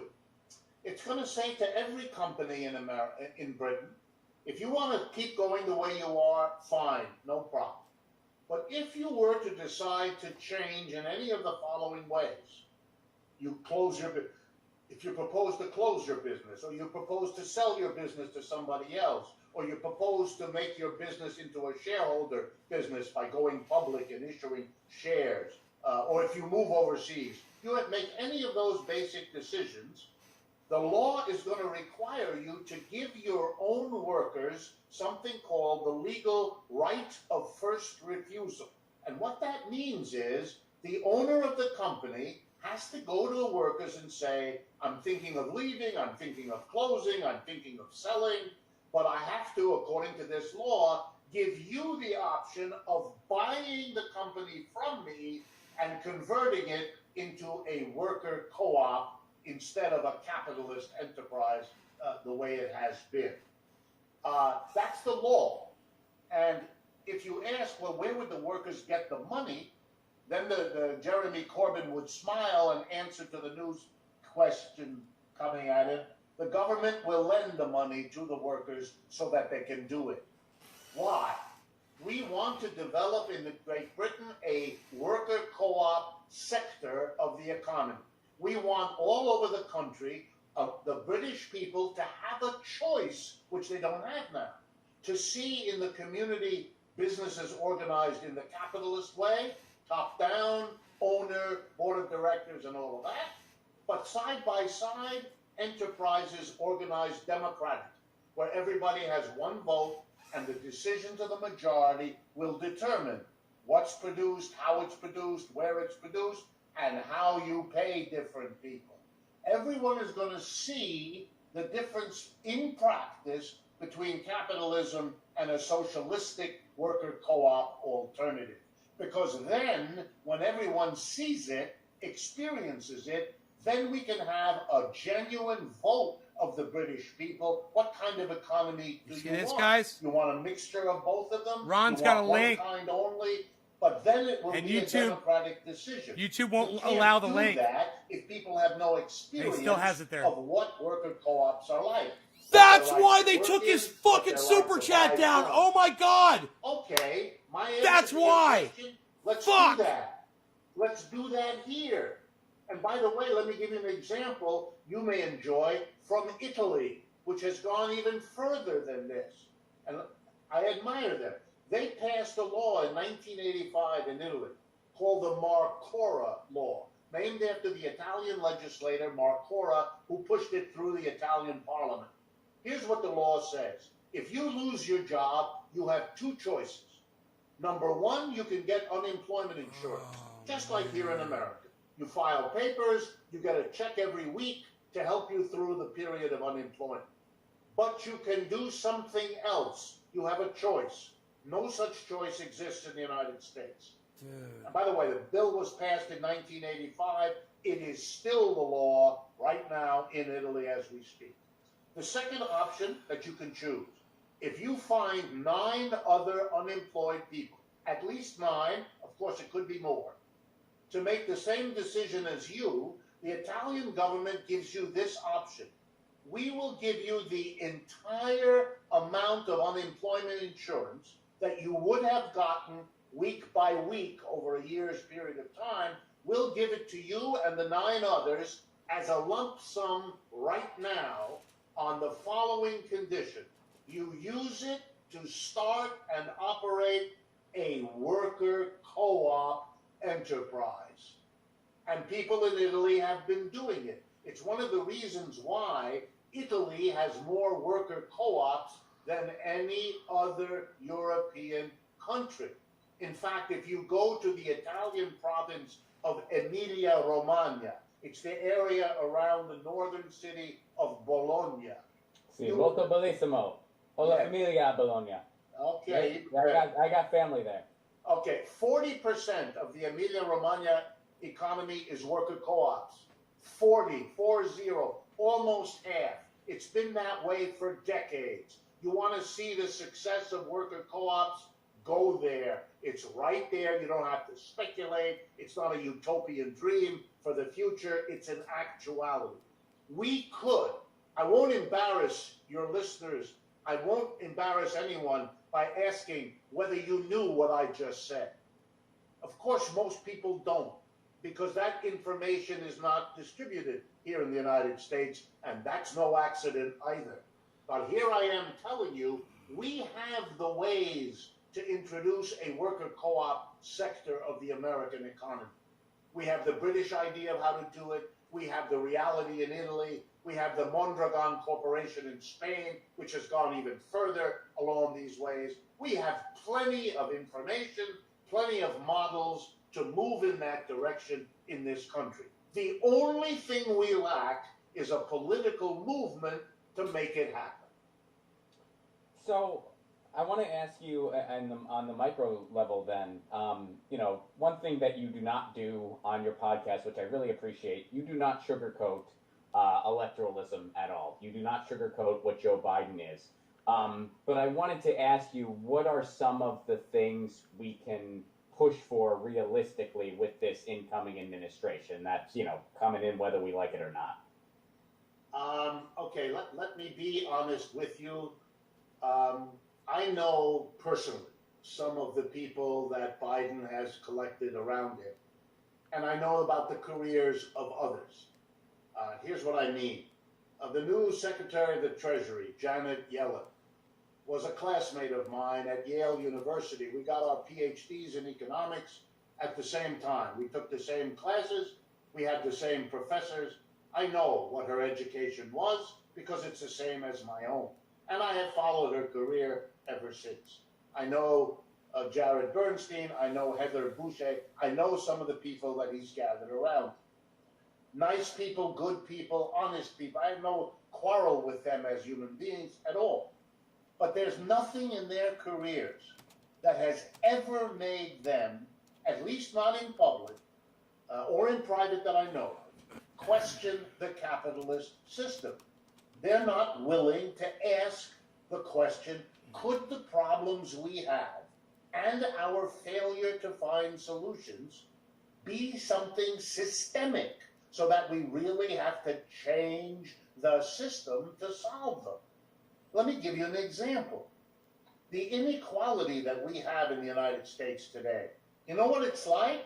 It's like the inequality we had at the end of the last century and the end of the century before that. Inequality is not a new problem. It is an old problem that capitalism has failed to solve. We've had anti-poverty programs from here to tomorrow. Lyndon Johnson had famous anti-poverty programs. Kennedy did. Even Eisenhower did. They all promised that they would do something about inequality. And yet it is worse now than it was 50 years ago. It's worse now than it was 100 years ago. And that's not because people are bad or stupid or anything else. It's a systemic problem that people don't want to see as a systemic problem. So they fritter around the edges. They change a law. They do this. They improve education. Things that are nice in themselves, but they're not adequate to the depth of the problem. And that's my fear. So let me give you a concrete answer. One of the first things I would do is borrow something that worked in the 1930s that Franklin Roosevelt did. He said, he gave a speech, and here's what he said. If the private sector of our economy is either unable or unwilling to provide jobs for the millions of Americans who do not want charity, who do not want a handout, they just want a job. They want to contribute, and they want to be paid properly for their contribution. If the private sector can't do that, then there's no option but for the government to do it. And I'm going to do it, he said. And he did. Between 1934 and 1941, he hired somewhere between 10 and 15, there are debates about it, 10 and 15 million civilian people to do civilian work. I'm not talking about the military, which toward the end was important. The civilian, he did that. He hired them. He gave them a job. He gave them the self-esteem and respect that goes with a job. He paid them a decent salary so they could keep their homes and take care of their families. You want to know what we ought to have done 18 months, 10 months ago? We should have done that. Trump should have done that. He didn't do it. If Mr. Biden comes in and he doesn't do it either, then what he is doing is telling the American people, yeah, you got rid of Trump, but what you got in its place when it comes to the real basic things you need isn't all that much better. Yeah, Biden will give you a $2,000 check, whereas the Republicans only wanted to give you $600. Sure, $2,000 is more and better than $600. But if you know, as I do, that the average amount of unpaid rent by people who are behind in their rent is currently over $5,000, you will understand that giving them two is not the solution. It's like throwing a quarter into the hand of a beggar on the street. Is it better than nothing? You bet. Does it solve his problem? Not even close. And you have to face that. And my fear is they're not going to do that. They're not going to face, for example, the problem that we have hundreds of thousands of homeless people in the United States right now. And we have hundreds of thousands of homes and apartments sitting empty. There is no excuse for those two things to sit side by side.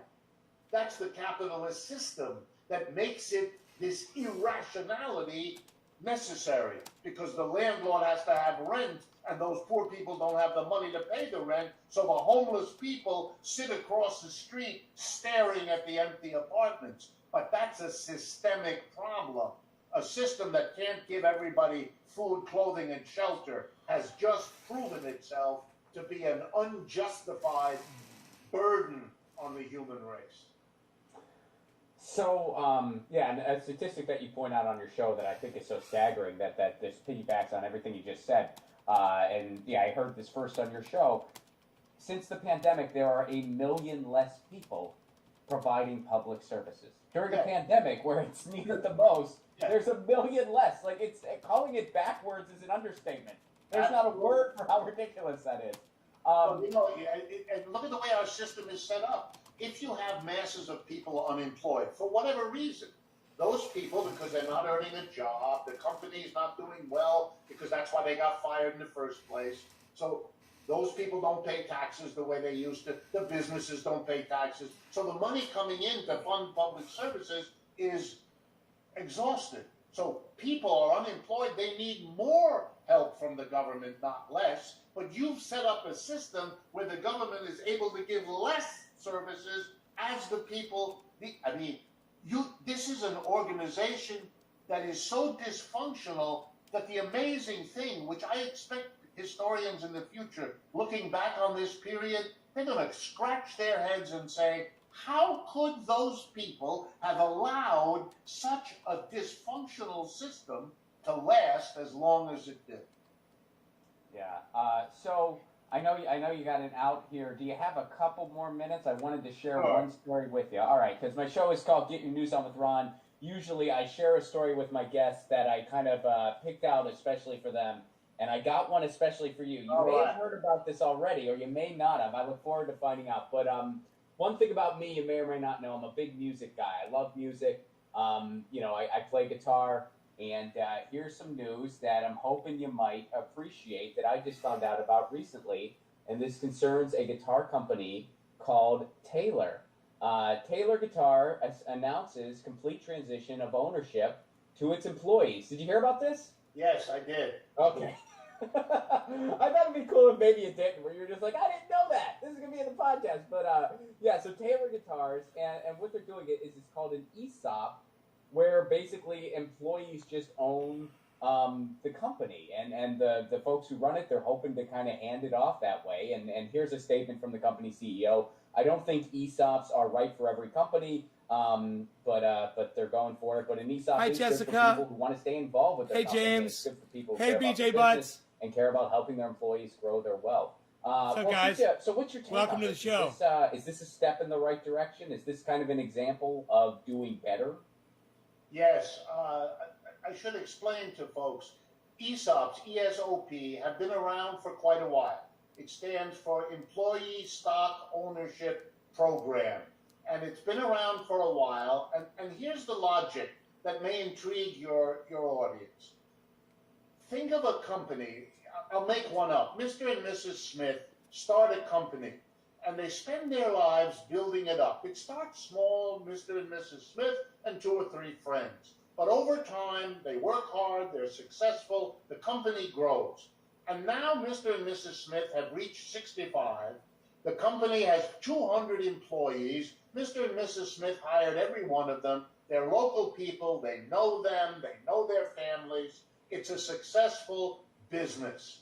But they've had enough, and their children don't want to work in the business. They've gone on to other lives and other kinds of work. So Mr. and Mrs. Smith have a problem. What are they going to do? They could close the business. But you know, they spent their whole lives building that business. They don't want to close it. It's successful, it's profitable, and they know that if they close it, it's not just the end of the business for them, but it's the 200 families that depend on that business that are going to be out of luck. They don't want to do that. Okay, what's their second option? They could sell the business to somebody else. But the problem is, what will that person do? They might close it. They might merge it with somebody. And they might therefore screw those 200 people that they personally know. So they don't want to do that either. And they don't want to become a public company with shareholders because, again, they don't know what those shareholders will do. How could they keep the business going, honoring the 200 people who've given lives to this business, like they have, honor the community that has supported them? Answer, an ESOP, sell your company to the workers. They don't want it to go away because it's their livelihood. They don't want the community in which they live and upon which they depend to be hobbled by no longer getting tax revenue from this business. So if you want the business to survive, if you want the jobs to survive, if you want the community not to lose an asset, then the best thing you can do is sell the company to your own workers. And that's what's motivating people all over the United States, as well as in this case in Mexico, to do this kind of thing. And I think you're going to be seeing more and more, because I think companies are going to see that as a better option for what to do with a business than the alternatives that capitalism has presented to them. Dr. Wolf, thank you so much for being so generous with your time today. Where can everybody go to learn more and to check out all the things you have available, books, podcasts, etc.? Well, I think the simplest are the following. We maintain 2 websites where all of our work is on display. It's 100% free. You can go there, no issue. One of them is called democracyatwork.info. That's all one word, democracyatwork.info. The second website is my own, RD Wolf with 2 F's, so RDWOLFF.com. So you can go to either of those. The third thing is we have our own weekly radio and television show called Economic Update. And it's once a week. It's out on the Free Speech TV network. It's broadcast as a radio program across the Pacifica network and about 100 stations across the United States. And we put every show up on YouTube. You just go to YouTube Economic Update or Democracy at Work, and you will get to that program. And we invite you to explore any or all of those, and you'll get all the material. We have a very active social media program, as well as these radio, TV, and various other kinds of products that we produce, mostly in the way of media that has 2 purposes. Number 1, to criticize the economic system we have, to show that we as a human species can do better than capitalism. And the second part is to give some ideas of how you go about that. Basically trying to ask the very questions that Ron just posed. Thank you very much, Dr. Wolf. Thanks for spending some time with me today. Really good. And I look forward to keeping in touch throughout the future. Thanks for everything you do. Thank you, Jesus Ron, just called Graham Elwood a neoliberal in the chat. Part of people's lives. It's a very important. Graham Elwood is a neoliberal, someone said. Thank you. Cheers. Cheers. Bye. Cheers. That was Dr. Wolf, folks. Dr. Richard Wolf. Check out those websites that he said. Democracy at Now. Democracy at Now. DemocracyAtWork.info and rdwolf with 2 F's .com. And check out that podcast, Economic Update. It is a radio show and TV show as well. I just get it as a podcast. I just get it, on my podcast app, and I just listen to it as a podcast. You can certainly do that as well, and I highly recommend it. I listen to Economic Update pretty much every episode. Pretty much every episode I've caught. So, guys, that's the show for today. I was real excited to talk to Dr. Wolf. I could have asked him questions all freaking day, but he is a busy dude.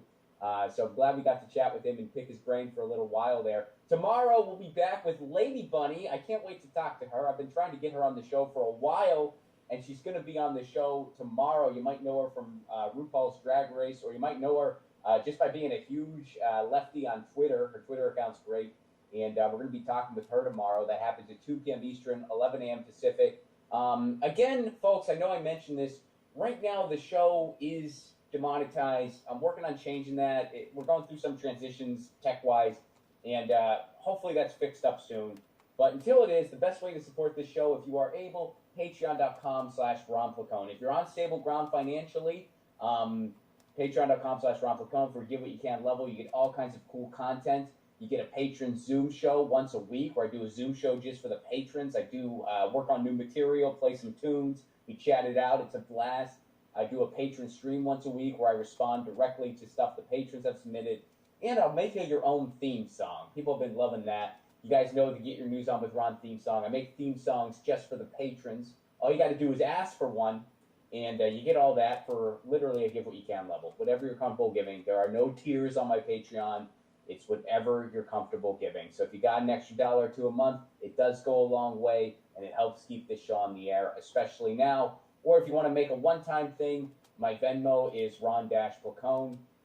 And yeah, we're working on things. Guys, thank you so much for being here. Looking forward to seeing you tomorrow. And in the meantime, check out Richard Wolf's stuff if you haven't already. rdwolf with 2fs.com, democracyatwork.info. And of course, you can just get economic updates either via television or radio or wherever you get your podcasts. I just listen to it as a podcast myself. And in the meantime, y'all know the drill. Lucy, where's she at? Oh, she's on the chair. She was going nuts like right before the show started because there was a fly in the apartment, and Lucy was like going nuts, and I think that's why she was going nuts. I played with her a little.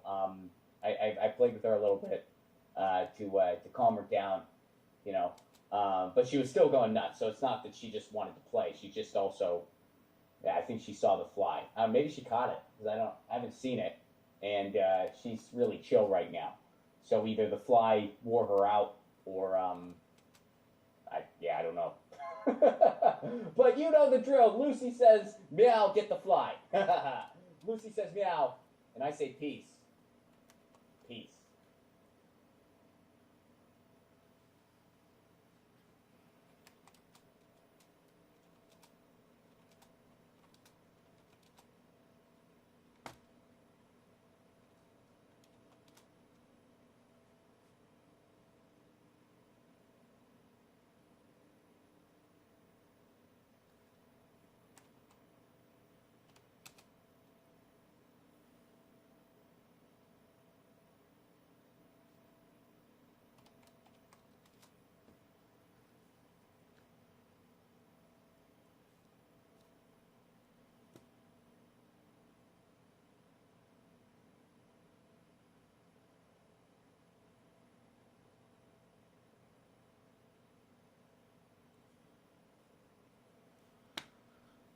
Well, I tried, man. I tried so hard. I tried, and I tried, and I tried, man. He didn't respond. But I have a feeling he's going to see it, man. People are just so stupid. He's literally saying on the show, I've got a problem with my monetization. I've got a paragraph. It says, Ron Placone, you've got a link to my triage URL. That's why your super chat's not working in your description of your video. And people are just typing bullshit. And my shit keeps flying by. I could have just typed it one time if everybody just sat there. And he would have fucking seen it. I had to spam it and spam it and spam it. Such an important thing. And people are just so narcissistic, man. They're so fucking narcissistic. Oh, I gotta say something. It's more important than Ron getting his fucking super chat working again. Me saying, oh, blah, blah, blah. That's more important. 30 fucking people I'm in there fighting. God, it's fucking the stupidity of people. It's fucking frustrating. I'm the fucking answer to the problem right here. I'm the cause, and I know what it is. Let them fucking quit bumping my shit, you fucking little narcissistic cunts. Oh, Jasper, he usually does. Look, the reason why he didn't read his chat then is because he was doing a special broadcast with Richard Wolff. And he didn't want to have anything else on there. He just wanted the broadcast and blah, blah. I wasn't looking for him to respond to what I was saying. I just wanted him to get the message so he knows to how to fix his super chat. To find out who rules over you, get Mel Gibson drunk.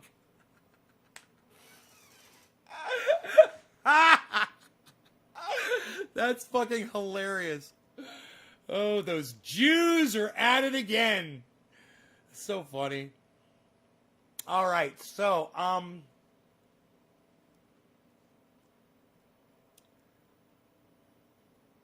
yeah, that's just, Ronnie, I know what the issue is. It's me. And as soon as I removed all of the bullshit on from my channel of all that they gave me, I've got super chat now. As soon as I removed the link to Trendy As Dabbers. It's an algorithm. They found it. They don't like it. He can still promote me, but he can't put a solid link.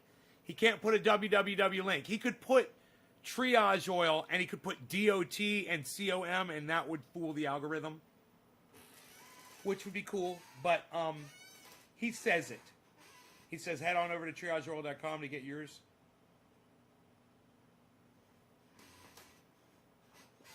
I don't know, man. I thought that was pretty cool that he had Dr. Richard Wolff on there. Fucking crazy.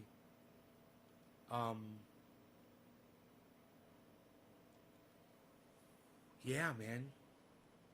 Awesome. Okay, still nothing back from Dr. Guy McPherson. He is in a call, so we will wait on that. And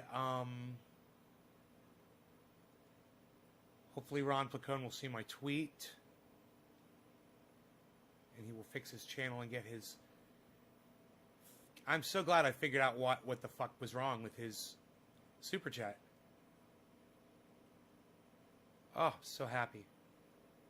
I'm so happy. Get Ronnie his super chats back. He must have started linking triage oil and didn't know. Ugh. He didn't know. He just didn't know. It's okay that he didn't know.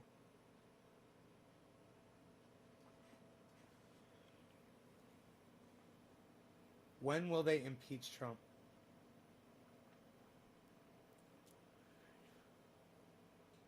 Burp.com says Damon. I met Ron on his show Jasper.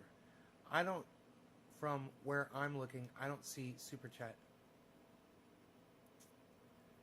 Dude, I have not eaten yet today. I just realized that. Impeaching Trump is fine, but I wish Congress had that much passion for supporting the working class during a historic pandemic.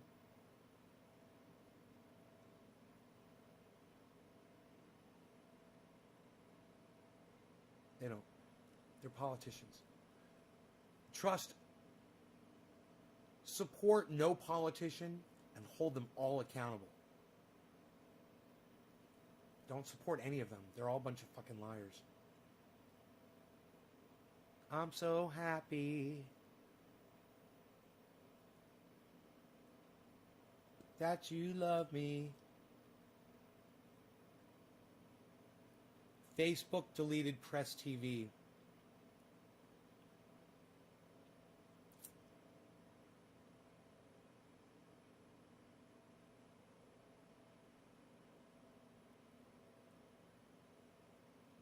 Jim Jordan just got destroyed. PalmerReport.com.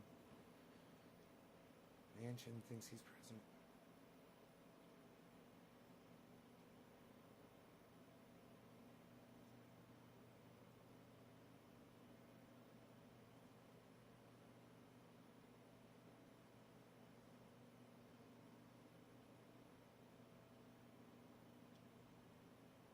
TalkingPointsMemo.com.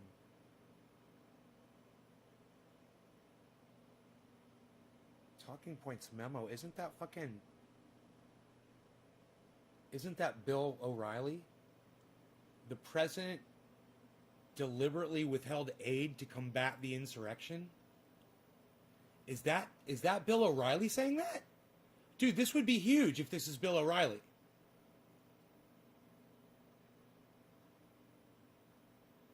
By Josh Marshall. Okay.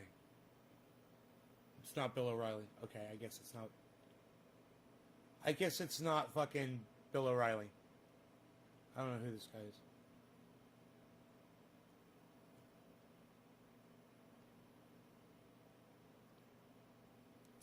You know, they'll investigate it, and if he's guilty, they'll find it.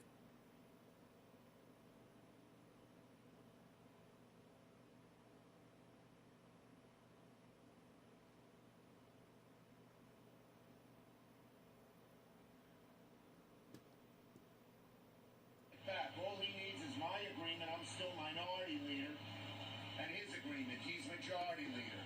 And we could come back ASAP and vote to convict Donald Trump and get him out of office now, before any further damage is done. The legislation that passed in 2004 puts a dagger through the heart of this idea that you need unanimous consent for every senator to call back the office.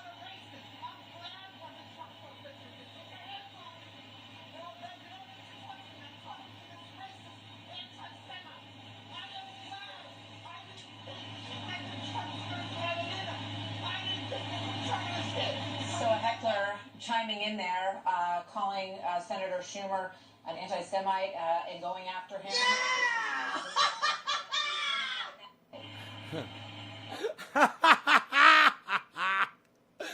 I have a feeling all independent media shows will be rapidly demonetized and removed from web services.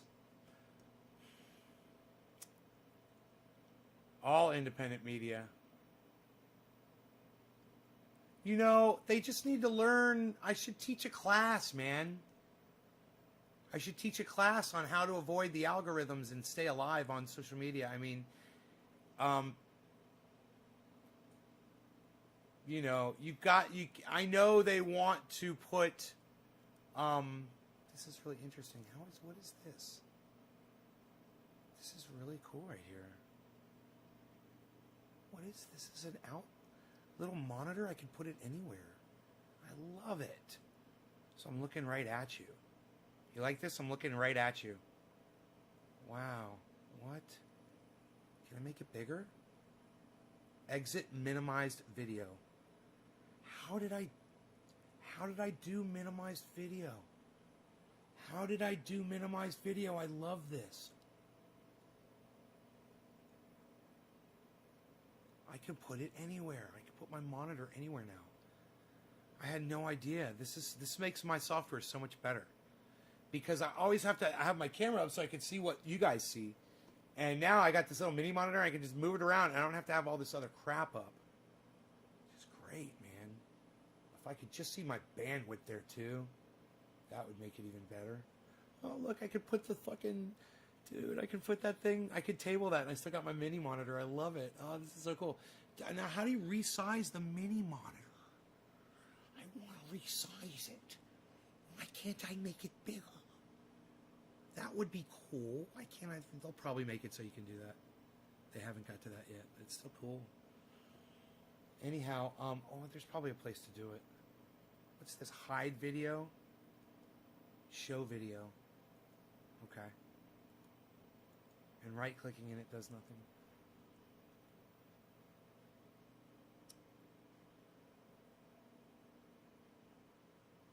Oh.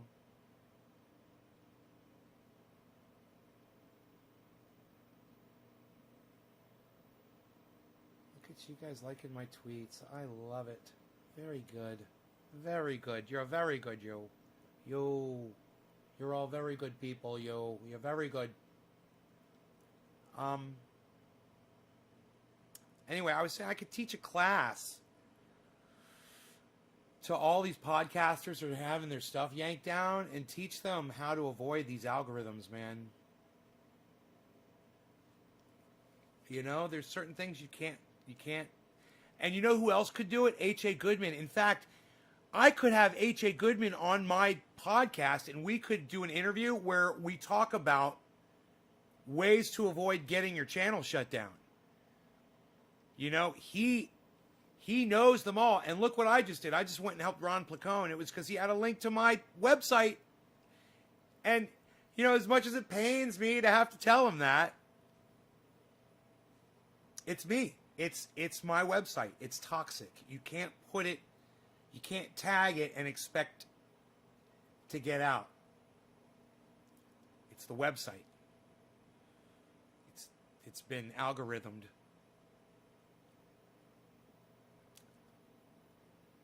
Okay, Ron is tweeting.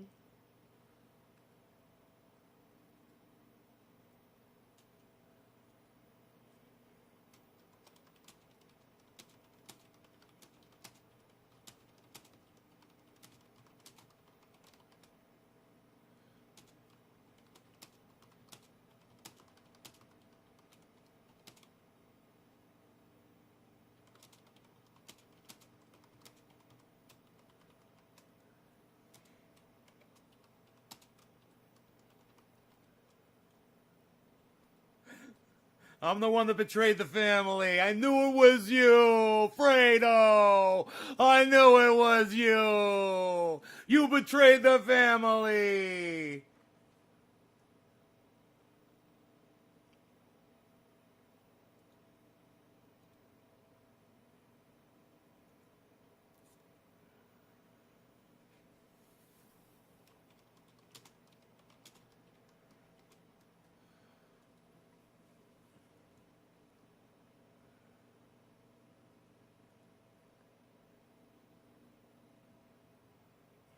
I knew it was me. I knew it was me. I feel so shameful. I'm sure he's going to see that really quick. I've messaged him. I fucking popped it all over his chat. We tweeted it at him.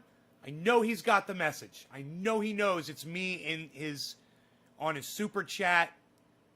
All he has to do is go into YouTube, go to his settings on his channel, where you have your channel settings, and you have the you put your channel description. You go into your channel description, your video description, and you have, it's like a thing that you have, and it puts it on every video, and you just got to take me off of there. Take Nay off. Take Nay off. He's toxic. He's toxic.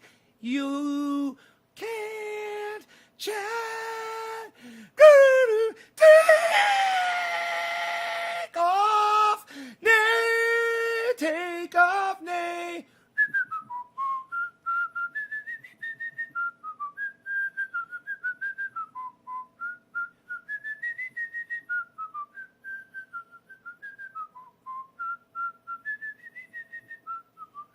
No, 100, 202, we're not all Americans, and fuck your fucking stupid flag. We're not all Americans. You know, there's people in here who are not Americans, you fucking idiot. Did you realize that? You ever think about that? Mr. fucking flag waver? That's you, bro. In the end, we're all Americans? What? At the end of the day, we're all Americans. What? With your fucking stupid-ass flag bullshit? What? Yeah, we're all people, man. Vermont Brad Smith gets it. We're all people. There's people in here that aren't from America. They might not have even been to this country. They're not Americans. You know, we're not all Americans. You're a fucking liar. That's what you are. You're a fucking liar and a flag waver. Isn't it funny? Isn't that funny how that worked like that?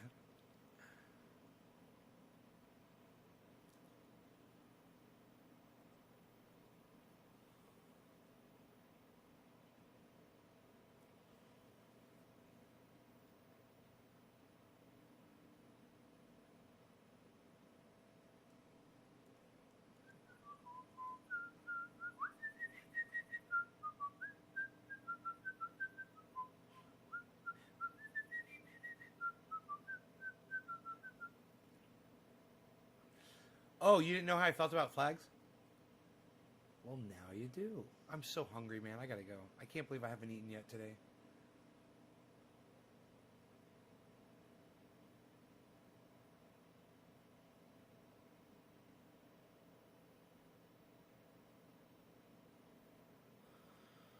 Oh, you guys are a fantastic audience. I love you so much, and I will see you on the next one. All right? Exit minimized video. What's this? Stop video. Will that turn off the show? I guess I'll just try it.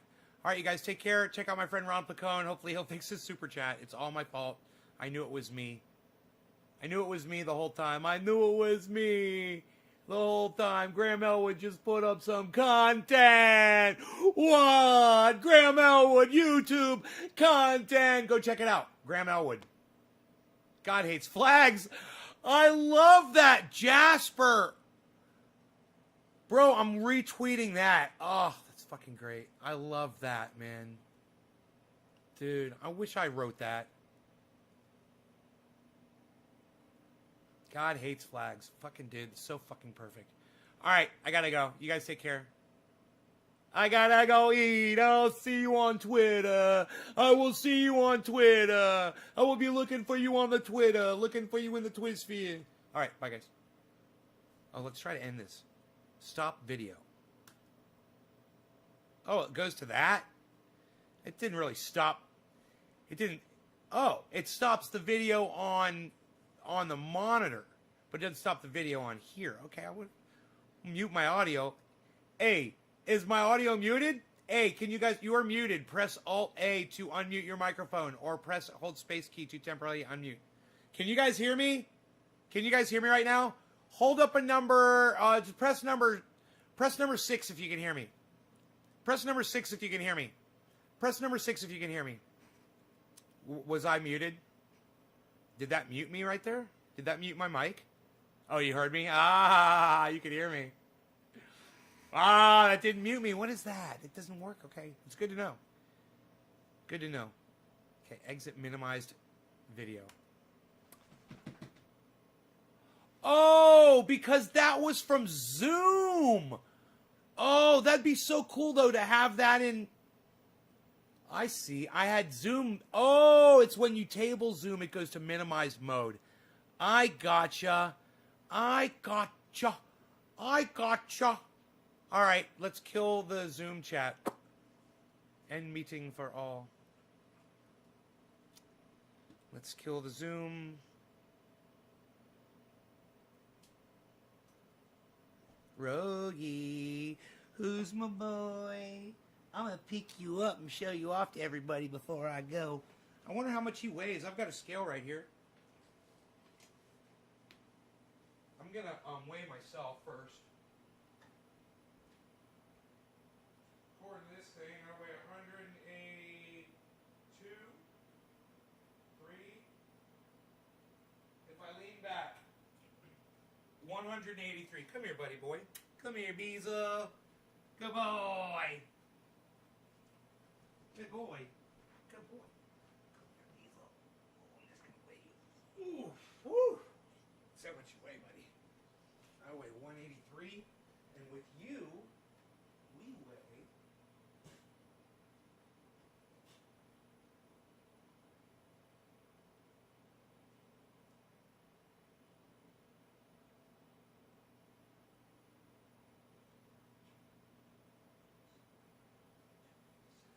Is that 257?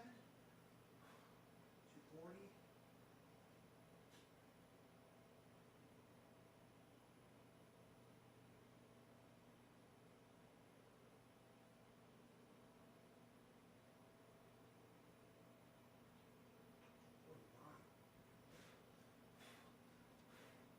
$249.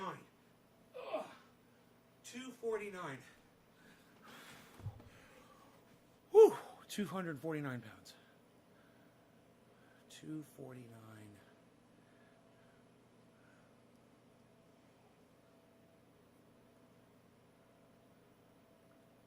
$249 minus 180. What did I say I was? 183?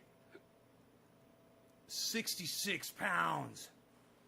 Rogie, are you 66 pounds, buddy? Damn, I knew he was heavier, man. You a big old boy? Who's a big old man? Who's the big? Dude, he's pretty lean. He's not fucking lean. What are you talking about? He's this big, bro.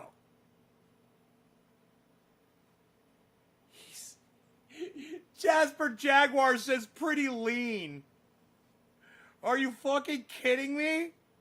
He's a fucking pork barrel pig. He's the size of a bookend, bro. He's the size of a fucking Ugg boot. And he weighs 66 fucking pounds and you said pretty lean?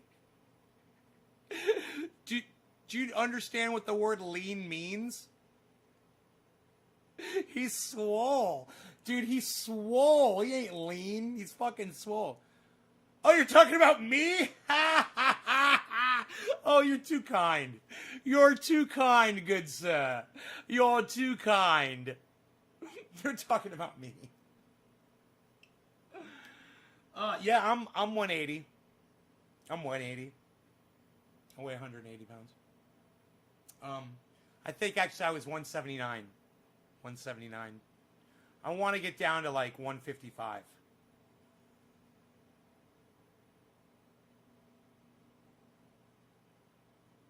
You know? I'd love to get down to 155. I think that's where I need to be. I think I weigh way too much. I do need to be lean. We went for a walk this morning, and the neighbor's dog was out there waiting for us. They played and played and played and had so much fun. And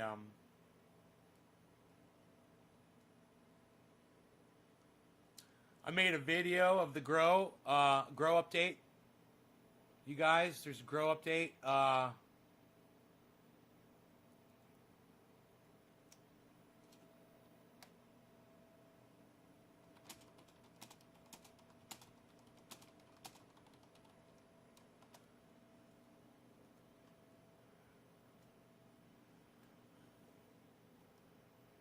Ron Placone got the message, everybody. He just said thank you on... He just said thank you on... He just said thank you on... And somebody messaged me. He just said thank you.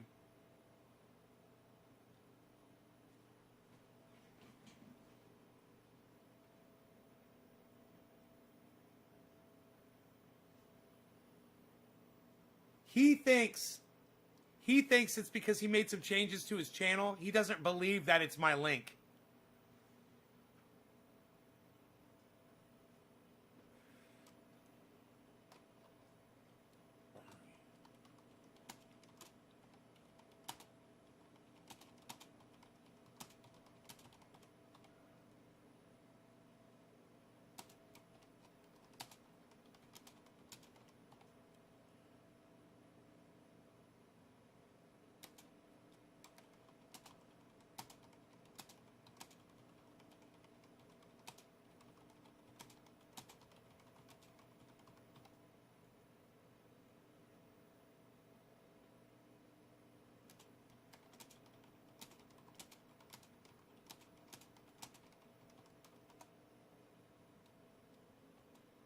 He says, if you want me to remove it, obviously I will.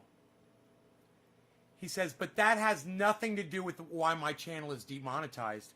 He says, I had to make some changes, and unfortunately, that was a side effect that is hopefully temporary. I just wonder if the changes you made to your channel coincided with you adding the link to my website.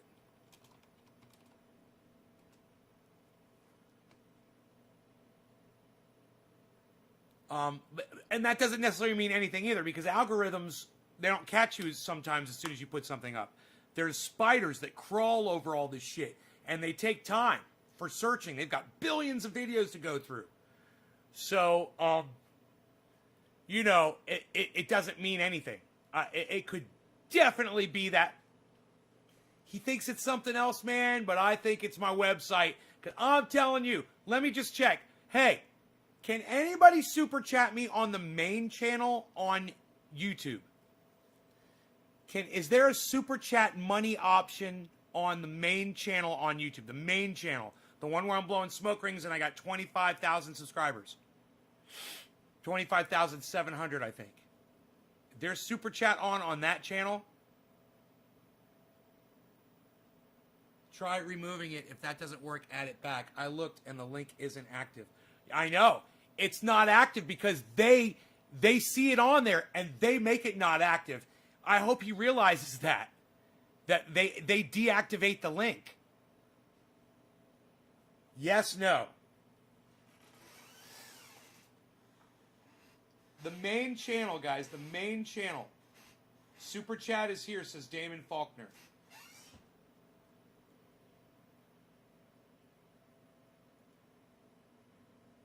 Huh.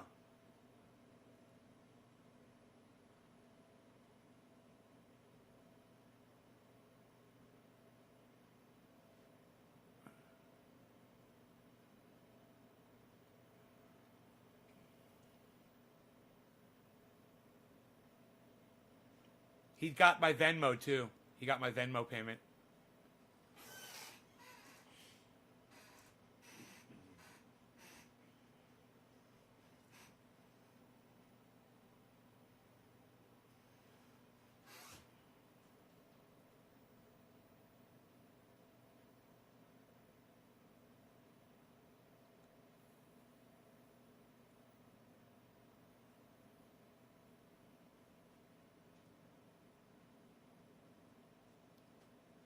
I'm on here, but I don't see super chat options.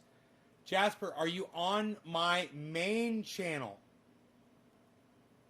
Are you on my channel with 25,600 subscribers? There, I am. I'm right there. Let me see if this video pops up of me live right now.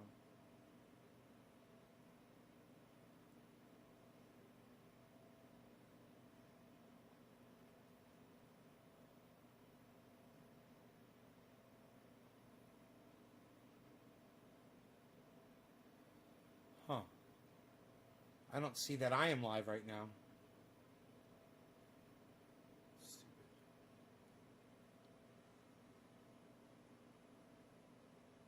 Nays Garden, Nays Garden. Okay. Your videos.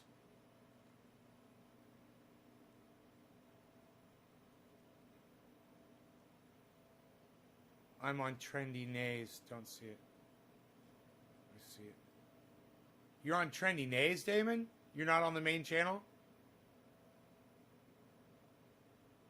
Oh, it's not my main channel that's got it? Oh. It's on Trendy Nays, Damon says. He wasn't on my main channel. Okay. So, my bad. That's why I'm checking. Because I wasn't 100% sure. Huh. But, you know what? I've turned all monetization settings off on that channel as well. It's possible that I've got Super Chat turned off too on that channel. Let me just see if that's something I'm capable of turning on. Your channel.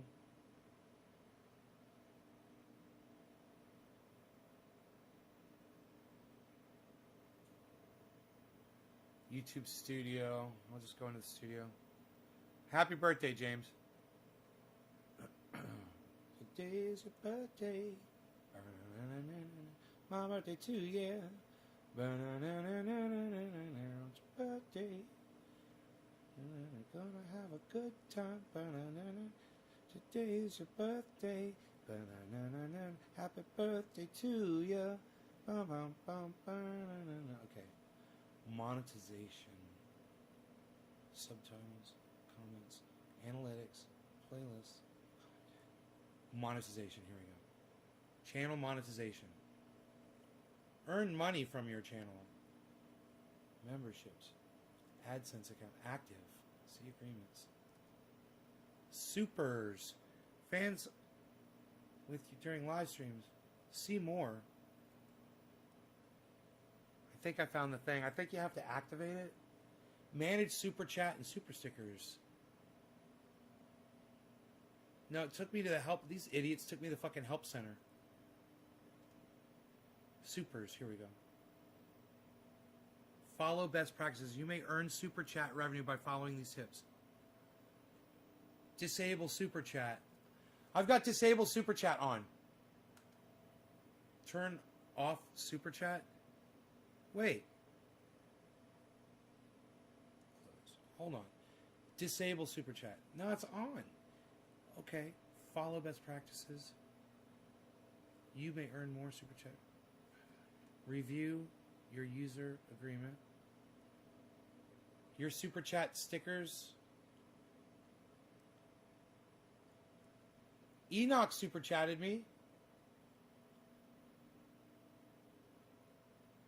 It says J-Bone Omerta super chatted me a whole bunch of times. And someone named Twin Coconuts said, worth the dance.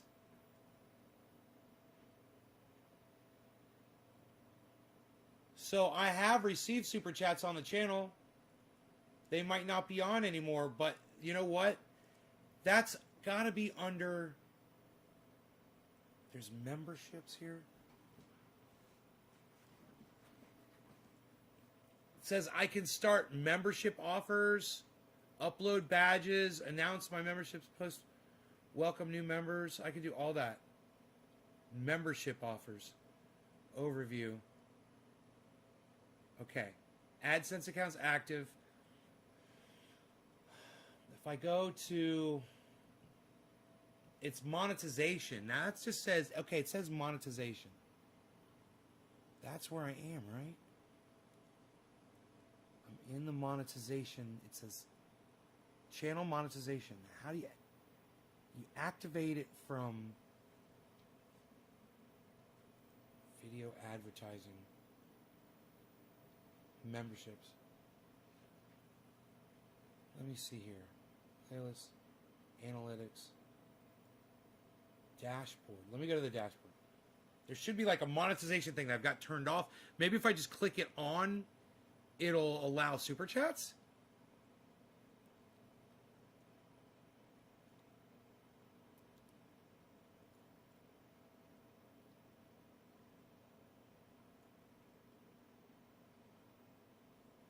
What's new? No. No. Settings. Here we go. Let me see if it's in here. Here we go. Currency. Channel.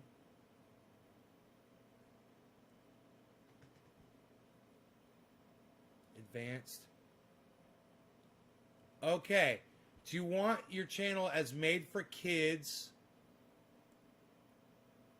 Don't show potentially inappropriate words. Subscriber count.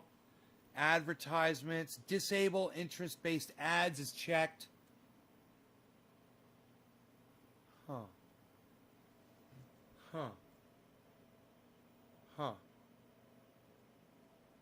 Upload defaults.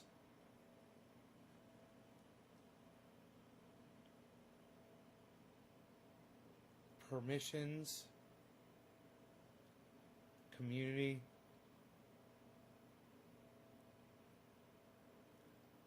Permissions.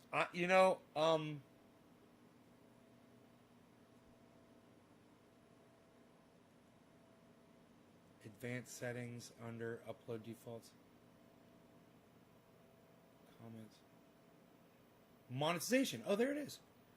Here we go. Okay.